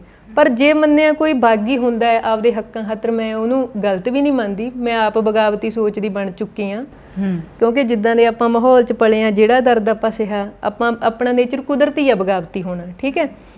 ਤਾਂ ਇੱਕ ਬਸ ਇਹੀ ਚੀਜ਼ ਹੈ ਵੀ ਇਕੱਲਾ ਸਾਡਾ ਹੀ ਨਹੀਂ, ਇਹੋ ਜਿਹੇ ਪਰਿਵਾਰਾਂ ਦੀਆਂ ਇਹ ਤੋਂ ਵੀ ਦਰਦਨਾਕ ਕਹਾਣੀਆਂ ਹੋਣਗੀਆਂ, ਜਿਨ੍ਹਾਂ ਦਾ ਬੱਚਾ ਵੀ ਮਾਰਤਾ, ਜਿਨ੍ਹਾਂ ਦਾ ਛੱਡਿਆ ਕੁਛ ਨਹੀਂ। ਤਾਂ ਕੀ ਅਸੀਂ ਉਹਨਾਂ ਨੂੰ ਸਾਰੀ ਉਮਰ 1984 ਜਾਂ 1984 ਤੋਂ 1995 ਤੱਕ ਦੀਆਂ ਘਟਨਾਵਾਂ ਨੂੰ ਵੀ ਇੱਕ ਦਰਦਨਾਕ ਘਟਨਾਵਾਂ ਸਮਝ ਕੇ ਜਾਂ ਇੱਕ ਸ਼ਰਧਾਂਜਲੀਆਂ ਸਮਝ ਕੇ ਉਹਨਾਂ ਨੂੰ ਉੱਥੇ ਹੀ ਸਮਾਪਤੀ ਕਰਦੇ ਰਹਾਂਗੇ? ਕਿ ਉਹਨਾਂ ਨੂੰ ਉਹਨਾਂ ਘਟਨਾਵਾਂ ਦਾ ਜਾਂ ਜਿਨ੍ਹਾਂ ਨਾਲ ਜਿਹਦਾ ਗਲਤ ਹੋਇਆ ਉਹਦਾ ਕਦੇ ਇਨਸਾਫ ਨਹੀਂ ਮਿਲੂ। ਬਹੁਤ ਸਾਰਿਆਂ ਨੂੰ ਹੋ ਸਕਦਾ ਮਿਲ ਗਿਆ ਹੋਵੇ, ਪਰ ਜਿਨ੍ਹਾਂ ਨੂੰ ਨਾਲ ਮੈਂ ਵਿਚਰੀ ਹਾਂ, ਮੈਨੂੰ ਤਾਂ ਨਹੀਂ ਲੱਗਿਆ ਜੀ ਕਦੇ ਇਨਸਾਫ ਮਿਲਿਆ। 84 ਦੇ ਪੀੜਤਾਂ ਦੀ ਜਦੋਂ ਗੱਲ ਹੁੰਦੀ ਹੈ ਨਾ, ਤਾਂ ਤਕਰੀਬਨ ਹਰ ਵਾਰੀ ਬਹੁਤ ਇੱਕ ਵਾਰ ਰੌਲਾ ਪੈਂਦਾ ਤੇ ਬਹੁਤ ਸਾਰੀਆਂ ਸੰਸਥਾਵਾਂ ਇਕੱਠੀਆਂ ਹੁੰਦੀਆਂ, ਨੌਜਵਾਨ ਸਾਡੇ ਇਕੱਠੇ ਹੁੰਦੇ ਆ, ਉਹ ਕਾਫੀ ਕੁਝ ਕਰਨ ਦੀਆਂ ਗੱਲਾਂ ਕਰਦੇ ਨੇ। ਕਿ ਤੁਹਾਡੇ ਨਾਲ ਕਦੇ ਕਿਸੇ ਦੀ ਐਵੇਂ ਦੀ ਸੰਸਥਾ ਨੇ ਜਾਂ ਕਿਸੇ ਸਮੂਹ ਨੇ ਤੁਹਾਡੇ ਨਾਲ ਸੰਪਰਕ ਕੀਤਾ, ਜਾਂ ਤੁਹਾਨੂੰ ਹੁਣ ਵੀ ਕਦੇ ਪੁਲਿਸ ਦੀ ਨੇ ਕਦੇ ਤੰਗ ਪਰੇਸ਼ਾਨ ਕੀਤਾ ਪਰਿਵਾਰ ਨੂੰ? ਨਹੀਂ, ਐਵੇਂ ਕਹੀਏ ਪੁਲਿਸ ਨੇ ਸਾਨੂੰ ਕਦੇ ਵੀ ਤੰਗ ਪਰੇਸ਼ਾਨ ਨਹੀਂ ਕੀਤਾ। ਬਸ ਜੋ ਘਟਨਾ ਉਦੋਂ ਹੋ ਗਈ, ਇਹ ਤੋਂ ਬਾਅਦ ਕਦੇ ਪਰੇਸ਼ਾਨ ਨਹੀਂ ਕੀਤਾ। ਹਾਂਜੀ, ਪਰੇਸ਼ਾਨੀ ਇਹ ਆਈ ਸੀ ਵੀ ਜੋ ਘਰ ਦੇ ਰਿਪੋਰਟ ਲਿਖਵਾਉਣ ਗਏ ਸੀ ਤਾਂ ਘਰਦਿਆਂ ਦੀ ਰਿਪੋਰਟ ਨਹੀਂ ਸੀ ਲਿਖੀ ਗਈ।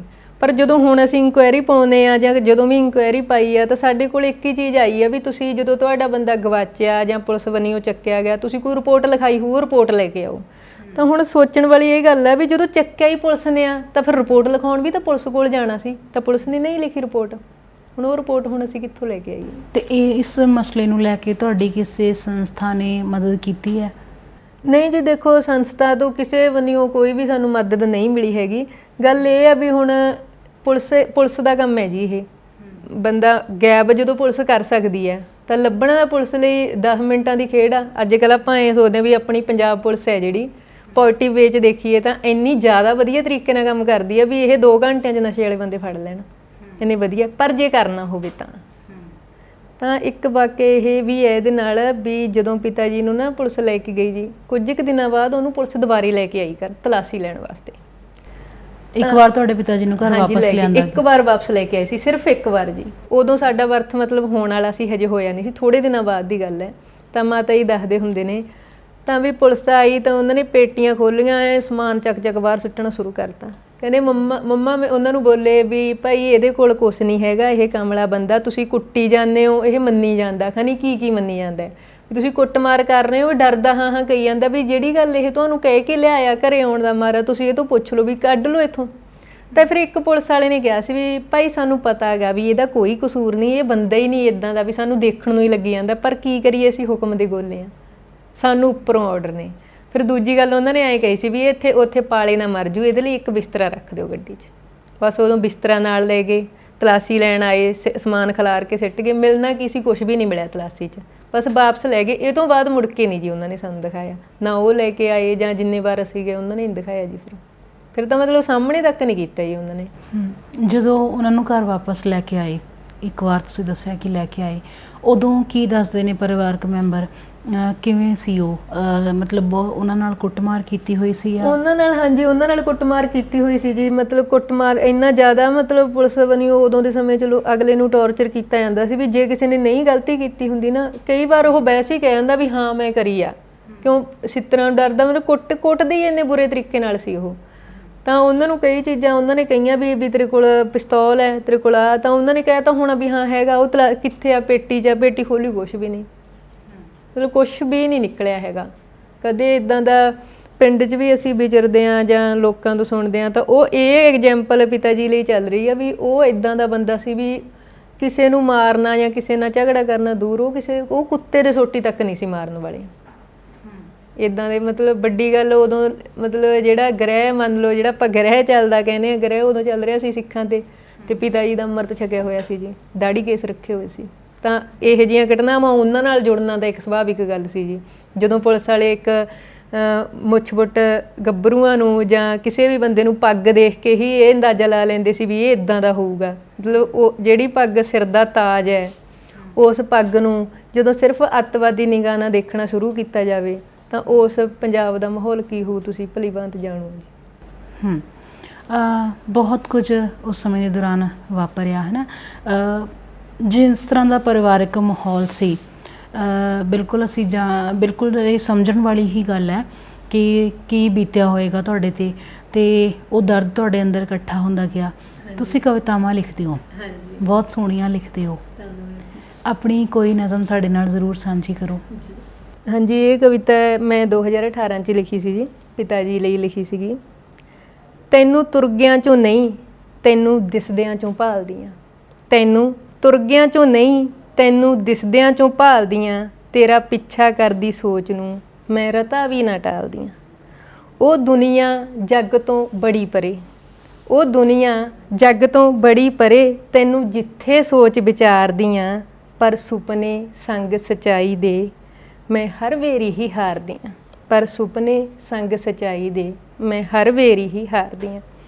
ਤੇਰੇ ਵਿਛੋੜੇ 'ਚ ਸਾੜਦੇ ਥਲਾਂ ਨੂੰ, ਤੇਰੇ ਵਿਛੋੜੇ 'ਚ ਸਾੜਦੇ ਥਲਾਂ ਨੂੰ ਮੈਂ ਹੰਝੂਆਂ ਦੇ ਨਾਲ ਠਾਰਦੀ ਹਾਂ। ਤੇਰੇ ਬਾਜ ਹਾਂ ਸੁੰਨੀ ਜ਼ਿੰਦਗੀ 'ਤੇ ਹਾਸਿਆਂ ਦੇ ਪੱਤਰੇ ਚਾੜਦੀ ਹਾਂ। ਬੇਸਾਰ ਲਈ ਉੱਠਦੇ ਸਵਾਲਾਂ ਨੂੰ, ਬੇਸਾਰ ਲਈ ਉੱਠਦੇ ਸਵਾਲਾਂ ਦੇ ਮੈਂ ਜਵਾਬ ਨਿੱਤ ਨਵੇਂ ਹੀ ਪਾਲਦੀ ਹਾਂ। ਜੇ ਇੱਕ ਵਾਰੀ ਤੇਰੀ ਦੀਦ ਹੋਵੇ ਖੋਲ ਸਲਾਵਾਂ ਆਪਣੇ ਹਾਲ ਦੀਆਂ। ਜੇ ਇੱਕ ਵਾਰੀ ਤੇਰੀ ਦੀਦ ਹੋਵੇ ਖੋਲ ਸੁਣਾਵਾਂ ਆਪਣੇ ਹਾਲ ਦੀ। ਬਹੁਤ ਇੱਕ ਜਿਹੜਾ ਧੀ ਦਾ ਦਰਦ ਹੈ ਨਾ, ਤੁਸੀਂ ਉਹ ਬਿਆਨ ਕੀਤਾ, ਕਿਉਂਕਿ ਸਾਡਾ ਨਾ ਆਪਣੇ ਪਿਓ ਨਾਲ ਹਰ ਧੀ ਦਾ ਰਿਸ਼ਤਾ ਹੀ ਐਵੇਂ ਦਾ ਹੁੰਦਾ ਹੈ ਨਾ। ਕਿਉਂਕਿ ਕਈ ਵਾਰ ਜਦੋਂ ਇਹ ਨਾ ਬੜੀਆਂ ਆਮ ਜਿਹੀਆਂ ਗੱਲਾਂ, ਬੜੀਆਂ ਸਹਿਜ ਜਿਹੀਆਂ ਗੱਲਾਂ, ਕਿ ਘਰੇ ਜਦੋਂ ਕਈ ਵਾਰ ਅਸੀਂ ਵੀ ਫੋਨ ਕਰਦੇ ਹਾਂ ਨਾ, ਅਤੇ ਜੇ ਵੈਸੇ ਹੀ ਥੱਕੇ ਹੋਈਦਾ ਤਾਂ ਆਵਾਜ਼ 'ਤੇ ਜੇ ਹੌਲੀ ਬੋਲ ਕੇ ਗੱਲ ਕਰਦੇ ਹਾਂ ਹੈ ਨਾ, ਤਾਂ ਉਹ ਫਟਾਫਟ ਪੁੱਛਦੇ ਨੇ ਹੈ ਨਾ ਫਾਦਰ ਮੇਰੇ ਅੱਗਿਓਂ, ਕੀ ਹੋ ਗਿਆ, ਤੂੰ ਇੰਨੀ ਹੌਲੀ ਕਿਉਂ ਬੋਲਦੀ ਆ, ਤੈਨੂੰ ਕਿਸੇ ਨੇ ਕੁਛ ਕਿਹਾ ਹੈ ਨਾ। ਤਾਂ ਬਹੁਤ ਸਾਰੀਆਂ ਉਹ ਤੁਹਾਡੀ ਜ਼ਿੰਦਗੀ 'ਚ ਜਿਹੜਾ ਇੱਕ ਖਲਾ ਹੈ। ਹਾਂਜੀ, ਮੈਂ ਸਮਝਦੀ ਹਾਂ ਇਸ ਚੀਜ਼ ਨੂੰ ਕਿ ਉਸ ਖਲਾ ਨੂੰ ਕਦੇ ਪੂਰਾ ਨਹੀਂ ਕੀਤਾ ਜਾ ਸਕਦਾ। ਅਤੇ ਖਾਸ ਕਰਕੇ ਤੁਹਾਡੇ ਮੰਮੀ ਨੇ ਜੋ ਕੁਝ ਝੱਲਿਆ ਉਹਦੀ ਕਿਤੇ ਕੋਈ ਭਰਪਾਈ ਨਹੀਂ ਹੈ, ਪੂਰੇ ਪਰਿਵਾਰ ਨੇ ਹੀ ਜੋ ਝੱਲਿਆ। ਕੀ ਕਹਿਣਾ ਚਾਹੋਗੇ ਅਖੀਰ 'ਚ? ਦੇਖੋ ਜੀ, ਗੱਲ ਇਹ ਹੈ ਵੀ ਜਦੋਂ ਵੀ ਮੈਂ ਤੁਹਾਨੂੰ ਇੱਕ ਗੱਲ ਹੋਰ ਦੱਸਦੀ ਹਾਂ। ਜਦੋਂ ਮੈਂ ਤਪਾ ਮੰਡੀ ਪੜ੍ਹਾਉਂਦੀ ਹੁੰਦੀ ਸੀ ਤਾਂ ਮੇਰੀ ਫਰੈਂਡ ਸੀ ਇੱਕ ਰਵਿੰਦਰ, ਤਾਂ ਉਹਨਾਂ ਦੇ ਜੇ ਘਰ ਮੈਂ ਪਹਿਲੀ ਵਾਰ ਗਈ ਤਾਂ ਉਹਨਾਂ ਦੇ ਪਾਪਾ ਮੈਨੂੰ ਕਹਿਣ ਲੱਗੇ, ਬੇਟਾ ਤੁਸੀਂ ਕਿਹੜੇ ਘਰਾਂ 'ਚੋਂ? ਮੈਂ ਕਿਹਾ ਜੀ ਲਾਣੇ ਵਾਲਿਆਂ ਦੇ ਘਰਾਂ 'ਚੋਂ। ਕਹਿੰਦੇ ਤੇਰੇ ਪਾਪਾ? ਮੈਂ ਕਿਹਾ ਜੀ ਸਰਦਾਰ ਧੰਨਾ ਸਿੰਘ। ਕਹਿੰਦੇ ਲੈ ਉਹ ਤਾਂ ਮੇਰਾ ਲਿਹਾਜੀ ਰਿਹਾ, ਅਸੀਂ ਇੱਕ ਜਮਾਤ 'ਚ ਪੜ੍ਹਦੇ ਰਹੇ ਹਾਂ। ਮਤਲਬ ਜਦੋਂ ਕੋਈ ਉਹਨਾਂ ਦੀ ਗੱਲ ਵੀ ਕਰਦਾ ਨਾ, ਅੰਦਰੋਂ ਇੰਨਾ ਚਾਅ ਚੜ੍ਹਦਾ ਹੈ, ਇੰਨੀ ਜ਼ਿਆਦਾ ਮਤਲਬ ਸ਼ਾਂਤੀ ਮਿਲਦੀ ਹੈ। ਫਿਰ ਮੈਂ ਉਹਨਾਂ ਤੋਂ ਹੋਰ ਪੁੱਛਿਆ ਵੀ ਅੰਕਲ ਜੀ ਮੈਨੂੰ ਹੋਰ ਦੱਸੋ ਉਹਨਾਂ ਬਾਰੇ। ਵੀ ਉਹ ਕਿੱਦਾਂ ਦੇ ਸੀ, ਉਹ ਕਿੱਦਾਂ ਪੜ੍ਹਦੇ ਸੀ, ਤੁਸੀਂ ਕਿੰਨਾ ਸਮਾਂ ਇਕੱਠੇ ਰਹੇ। ਮੈਂ ਕਿਤੇ ਵੀ ਚਲੀ ਜਾਂਦੀ, ਹੋਰ ਟੀਚਰ ਸੀਗੇ ਤਪਾ ਮੰਡੀ ਤੋਂ, ਉਹਨਾਂ ਦੇ ਕਈ ਹਸਬੈਂਡ ਟੱਕਰ ਜਾਂਦੇ ਤਾਂ ਉਹਨਾਂ ਨੇ ਕਹਿਣਾ ਵੀ ਬੇਟਾ ਤੇਰੇ ਪਾਪਾ ਸਾਡੇ ਨਾਲ ਪੜ੍ਹਦੇ ਹੁੰਦੇ ਸੀ, ਕਿਉਂਕਿ ਉਹਨਾਂ ਨੇ ਤਪਾ, ਮੇਰੇ ਪਿਤਾ ਜੀ ਨੇ 8th ਤਪਾ ਤੋਂ ਕੀਤੀ ਸੀ। ਤਾਂ ਉਦੋਂ ਐਂ ਹੁੰਦਾ ਵੀ ਇੱਕ ਵਾਰ ਲਈ ਤਾਂ ਇਹ ਹੁੰਦਾ ਵੀ ਸਾਡੀ ਗਵਾਚੀ ਹੋਈ ਚੀਜ਼ ਲੱਭ ਗਈ ਸਾਨੂੰ, ਜਦੋਂ ਕਦੇ ਵੀ ਉਹਨਾਂ ਬਾਰੇ ਸੁਣਨਾ, ਉਹਨਾਂ ਦੀਆਂ ਗੱਲਾਂ ਕਰਨੀਆਂ, ਉਹਨਾਂ ਬਾਰੇ ਸੁਣਨਾ ਚੰਗਾ ਲੱਗਦਾ ਨਾ, ਬੜਾ ਚੰਗਾ ਲੱਗਦਾ ਜੀ, ਮਨ ਨੂੰ ਬੜੀ ਸ਼ਾਂਤੀ ਮਿਲਦੀ ਹੈ। ਬਸ ਅੰਤ ਦੇ ਵਿੱਚ ਤਾਂ ਇਹੀ ਹੈ ਜੀ, ਕਹਿਣ ਦਾ ਭਾਵ ਹੈ ਜੋ ਚੀਜ਼ਾਂ ਕਿਸੇ ਵੀ, ਚਾਹੇ ਉਹ ਸਿੱਖ ਧਰਮ ਹੈ, ਚਾਹੇ ਉਹ ਹਿੰਦੂ ਧਰਮ, ਮੁਸਲਿਮ ਧਰਮ, ਮੈਨੂੰ ਧਰਮ ਨਾਲ ਕੋਈ ਵੀ ਲੈਣਾ ਦੇਣਾ ਨਹੀਂ ਹੈਗਾ, ਪਰ ਜੋ ਵੀ ਗਲਤ ਇਨਸਾਨੀਅਤ ਨਾਲ ਹੁੰਦਾ, ਠੀਕ ਹੈ, ਇੱਕ ਬੰਦੇ ਨੇ ਗਲਤੀ ਕਰੀ ਹੈ ਤਾਂ ਉਹ ਇੱਕ, ਉਸ ਲਈ ਇੱਕ ਬੰਦਾ ਜ਼ਿੰਮੇਵਾਰ ਹੈ, ਉਹਦੇ ਲਈ ਪੂਰੀ ਕਮਿਊਨਿਟੀ ਕਦੇ ਵੀ ਜ਼ਿੰਮੇਵਾਰ ਨਹੀਂ ਹੁੰਦੀ, ਠੀਕ ਹੈ। ਤਾਂ ਪੰਜਾਬ ਨੂੰ ਇਸ ਰੂਪ ਦੇ ਵਿੱਚ, ਇਸ ਦ੍ਰਿਸ਼ਟੀ ਨਾਲ ਦੇਖਿਆ ਕਿਉਂ ਜਾਣ ਲੱਗਿਆ, ਜਾਂ ਕਿਉਂ ਪੰਜਾਬ ਨਾਲ ਧੱਕਾ ਹੋਇਆ, ਜਾਂ ਲੋਕ ਪੰਜਾਬ ਦੇ ਲੋਕਾਂ ਦਾ ਇਹ ਮੰਨਣਾ ਹੈ ਵੀ ਸਾਡੇ ਨਾਲ ਧੱਕਾ ਹੁੰਦਾ ਹੈ ਤਾਂ ਇਹ ਚੀਜ਼ਾਂ, ਇਹ ਗਤੀਵਿਧੀਆਂ ਜ਼ਿਆਦਾ ਹੁੰਦੀਆਂ। ਪਰ ਸੋਚਣਾ ਇਹ ਵੀ ਆਪਾਂ ਨੂੰ ਕਿਤੇ ਨਾ ਕਿਤੇ ਸੋਚਣਾ ਪੈਣਾ ਵੀ ਇਹ ਚੀਜ਼ਾਂ ਹੁੰਦੀਆਂ ਹੀ ਕਿਉਂ ਨੇ, ਇਹ ਹੋਂਦ 'ਚ ਹੀ ਕਿਉਂ ਆਉਂਦੀਆਂ। ਮੇਰਾ ਮੰਨਣਾ ਤਾਂ ਇਹ ਹੈ ਵੀ ਜਿਵੇਂ ਹੁਣ ਇੱਕ ਕਲਾਸ ਦੇ ਵਿੱਚ ਮੈਂ ਟੀਚਿੰਗ 'ਚ ਰਹੀ ਹਾਂ, ਵੀ 30 ਬੱਚੇ ਪੜ੍ਹਦੇ ਆ, 30 ਬੱਚਿਆਂ ਦੇ ਵਿੱਚੋਂ ਇੱਕ ਬੱਚਾ ਹਰ ਵਾਰ ਸ਼ਰਾਰਤ ਕਰਦਾ ਹੈ, ਗਲਤੀ ਕਰਦਾ ਹੈ, ਤਾਂ ਕਿਰਪਾ ਕਰਕੇ ਉਹਦੀ ਇਕੱਲੀ ਗਲਤੀ ਵੱਲ ਧਿਆਨ ਨਾ ਦਿੱਤਾ ਵੀ ਉਹਨੂੰ ਦੇਖੋ ਵੀ ਕਿਤੇ ਉਹਨੂੰ ਕੋਈ ਪਰੇਸ਼ਾਨੀ ਤਾਂ ਨਹੀਂ, ਵੀ ਜੋ ਖਰਾਬੀ ਕਰ ਰਿਹਾ ਉਹ ਕਿਉਂ ਕਰ ਰਿਹਾ, ਦੂਜੇ 29 ਸ਼ਾਂਤ ਕਿਉਂ ਨੇ, ਇਹ ਇਕੱਲਾ ਦੁਖੀ ਕਿਉਂ ਆ। ਤਾਂ ਜਿਹੜਾ ਪੰਜਾਬ ਆ ਇੱਕ ਇਹੋ ਜਿਹਾ ਸੂਬਾ ਹੈ, ਮੇਰਾ ਮੰਨਣਾ ਇਹ ਹੈ, ਪੰਜਾਬ ਸੂਬਾ ਇੱਕ ਇਹੋ ਜਿਹਾ ਜਾਂ ਪੰਜਾਬ ਪੰਜਾਬੀਅਤ, ਮੈਂ ਇਕੱਲੇ ਪੰਜਾਬ ਨੂੰ ਇਕੱਲੇ ਸਿੱਖ ਧਰਮ ਨਾਲ ਜੋੜ ਕੇ ਦੇਖਿਆ ਜਾਂਦਾ ਤਾਂ ਗਲਤ ਵੀ ਬੋਲਿਆ ਜਾਂਦਾ ਕਈ ਵਾਰ ਪੰਜਾਬ ਬਾਰੇ, ਪਰ ਪੰਜਾਬ ਇਕੱਲਾ ਸਿੱਖ ਧਰਮ, ਇਕੱਲੇ ਸਿੱਖ ਨਹੀਂ ਰਹਿੰਦੇ ਪੰਜਾਬ 'ਚ, ਹਿੰਦੂ ਵੀ ਰਹਿੰਦੇ ਨੇ, ਮੁਸਲਿਮ ਵੀ ਰਹਿੰਦੇ ਨੇ, ਈਸਾਈ, ਹੋਰ ਪਤਾ ਨਹੀਂ ਕਿੰਨੇ ਧਰਮਾਂ ਦੇ ਲੋਕ ਰਹਿੰਦੇ। ਪੰਜਾਬ ਪੰਜਾਬੀਅਤ ਜਿੰਦਾ ਰਹਿਣੀ ਚਾਹੀਦੀ ਆ, ਸਭ ਤੋਂ ਵੱਡੀ ਗੱਲ ਇਨਸਾਨੀਅਤ ਜਿੰਦਾ ਰਹਿਣੀ ਚਾਹੀਦੀ ਆ। ਕਦੇ ਵੀ ਧਰਮ ਦਾ ਪੱਤਰਾ ਚਾੜ ਕੇ ਨਾ ਕਿਸੇ ਨੂੰ ਦੁਖੀ ਕਰੋ। ਵੇਖ ਲਿਆ ਵੀ ਸਿੱਖ ਹੈ, ਵੀ ਹਾਂ ਅੱਤਵਾਦੀ ਘਟਨਾਵਾਂ ਨਾਲ ਜੁੜਿਆ ਹੋਇਆ ਤਾਂ ਨਹੀਂ, ਟੈਨਸ਼ਨ ਹੋ ਗਈ ਜੀ। ਦੇਖ ਲਿਆ ਕੋਈ ਹਿੰਦੂ ਹੈ, ਕੋਈ ਕੱਟੜ ਹਿੰਦੂ ਤਾਂ ਨਹੀਂ ਹੈਗਾ, ਦੇਖ ਲਿਆ ਕੋਈ ਮੁਸਲਮਾਨ ਨੂੰ ਵੀ ਵੇਖ ਕੇ ਉਹ ਗੱਲ ਬੋਲੀ ਜਾਂਦੀ ਆ। ਕਹਿੰਦਾ ਵਾ ਇਹਨਾਂ ਚੀਜ਼ਾਂ ਤੋਂ ਜਦੋਂ ਆਪਾਂ ਧਰਮ ਦੇ ਦਾਇਰੇ 'ਚੋਂ ਬਾਹਰ ਨਿਕਲ ਗਏ ਨਾ, ਜਦੋਂ ਆਪਾਂ ਇਨਸਾਨ ਦੀਆਂ ਅੱਖਾਂ ਨਾਲ ਇਨਸਾਨ ਵੇਖਾਂਗੇ, ਆਪਣਾ ਭਾਈਚਾਰਾ ਵੀ ਵਧੂ, ਪਿਆਰ ਵੀ ਵਧੂ, ਤੇ ਜਿਹੜੇ ਸ਼ਰਾਰਤੀ ਅਨਸਰ ਉਹ ਆਪੀ ਸਾਈਡ ਤੇ ਹੋ ਜਾਣਗੇ। ਜੀ ਹਰਪ੍ਰੀਤ, ਬਹੁਤ ਚੰਗਾ ਲੱਗਿਆ ਮੈਨੂੰ ਤੁਹਾਡੇ ਨਾਲ ਗੱਲ ਕਰਕੇ। ਤੁਹਾਡੇ ਵਰਗੀਆਂ ਬਹਾਦਰ ਧੀਆਂ ਜਿਸ ਘਰ ਦੇ ਵਿੱਚ ਹੋਣ, ਹੈ ਨਾ, ਤੇ ਧੀਆਂ ਵੈਸੇ ਵੀ ਘਰਾਂ ਦੀ ਰੌਣਕ ਹੁੰਦੀਆਂ ਨੇ। ਰੱਬ ਤੁਹਾਡੇ ਪਰਿਵਾਰ ਨੂੰ ਹਮੇਸ਼ਾ ਸਹੀ ਸਲਾਮਤ ਰੱਖੇ। ਤੁਸੀਂ ਸਾਡੇ ਸਟੂਡੀਓ ਆਏ, ਸਾਡੇ ਨਾਲ ਆਪਣੀ ਜ਼ਿੰਦਗੀ ਦੇ ਅਨੁਭਵ ਸਾਂਝੇ ਕੀਤੇ, ਤੁਹਾਡਾ ਬਹੁਤ ਬਹੁਤ ਧੰਨਵਾਦ। ਅਸੀਂ ਗੱਲ ਕੀਤੀ ਹਰਪ੍ਰੀਤ ਜੀ ਦੇ ਨਾਲ। ਇਹ ਕਹਾਣੀ ਉਸ ਦੌਰ ਦੇ ਵਿੱਚ ਬਹੁਤ ਸਾਰੇ ਪਰਿਵਾਰਾਂ ਨੇ ਹੰਢਾਈ ਹੈ। ਬਹੁਤ ਸਾਰੇ ਪਰਿਵਾਰ ਅਜਿਹੇ ਹੋਣਗੇ ਜੋ ਅੱਜ ਵੀ ਇਸ ਸੰਤਾਪ ਨੂੰ ਹੰਢਾ ਰਹੇ ਨੇ, ਤੇ ਇਸ ਕਹਾਣੀ ਦੇ ਵਿੱਚੋਂ ਆਪਣੇ ਕਿਰਦਾਰ ਉਹ ਲੱਭਦੇ ਨਜ਼ਰ ਆਉਂਦੇ ਹੋਣਗੇ। ਅਸੀਂ ਇਹੋ ਅਰਦਾਸ ਕਰਦੇ ਹਾਂ ਪਰਮਾਤਮਾ ਅੱਗੇ ਕਿ ਅਜਿਹਾ ਦੌਰ ਕਦੇ ਵੀ ਪੂਰੇ ਦੇਸ਼ ਦੇ ਵਿੱਚ ਦੁਬਾਰਾ ਕਦੇ ਕਿਸੇ ਨੂੰ ਵੀ ਦੇਖਣਾ ਨਾ ਪਏ। ਇਸ ਦੇ ਨਾਲ ਹੀ ਅੱਜ ਦਾ ਪ੍ਰੋਗਰਾਮ ਖਤਮ ਹੁੰਦਾ ਹੈ।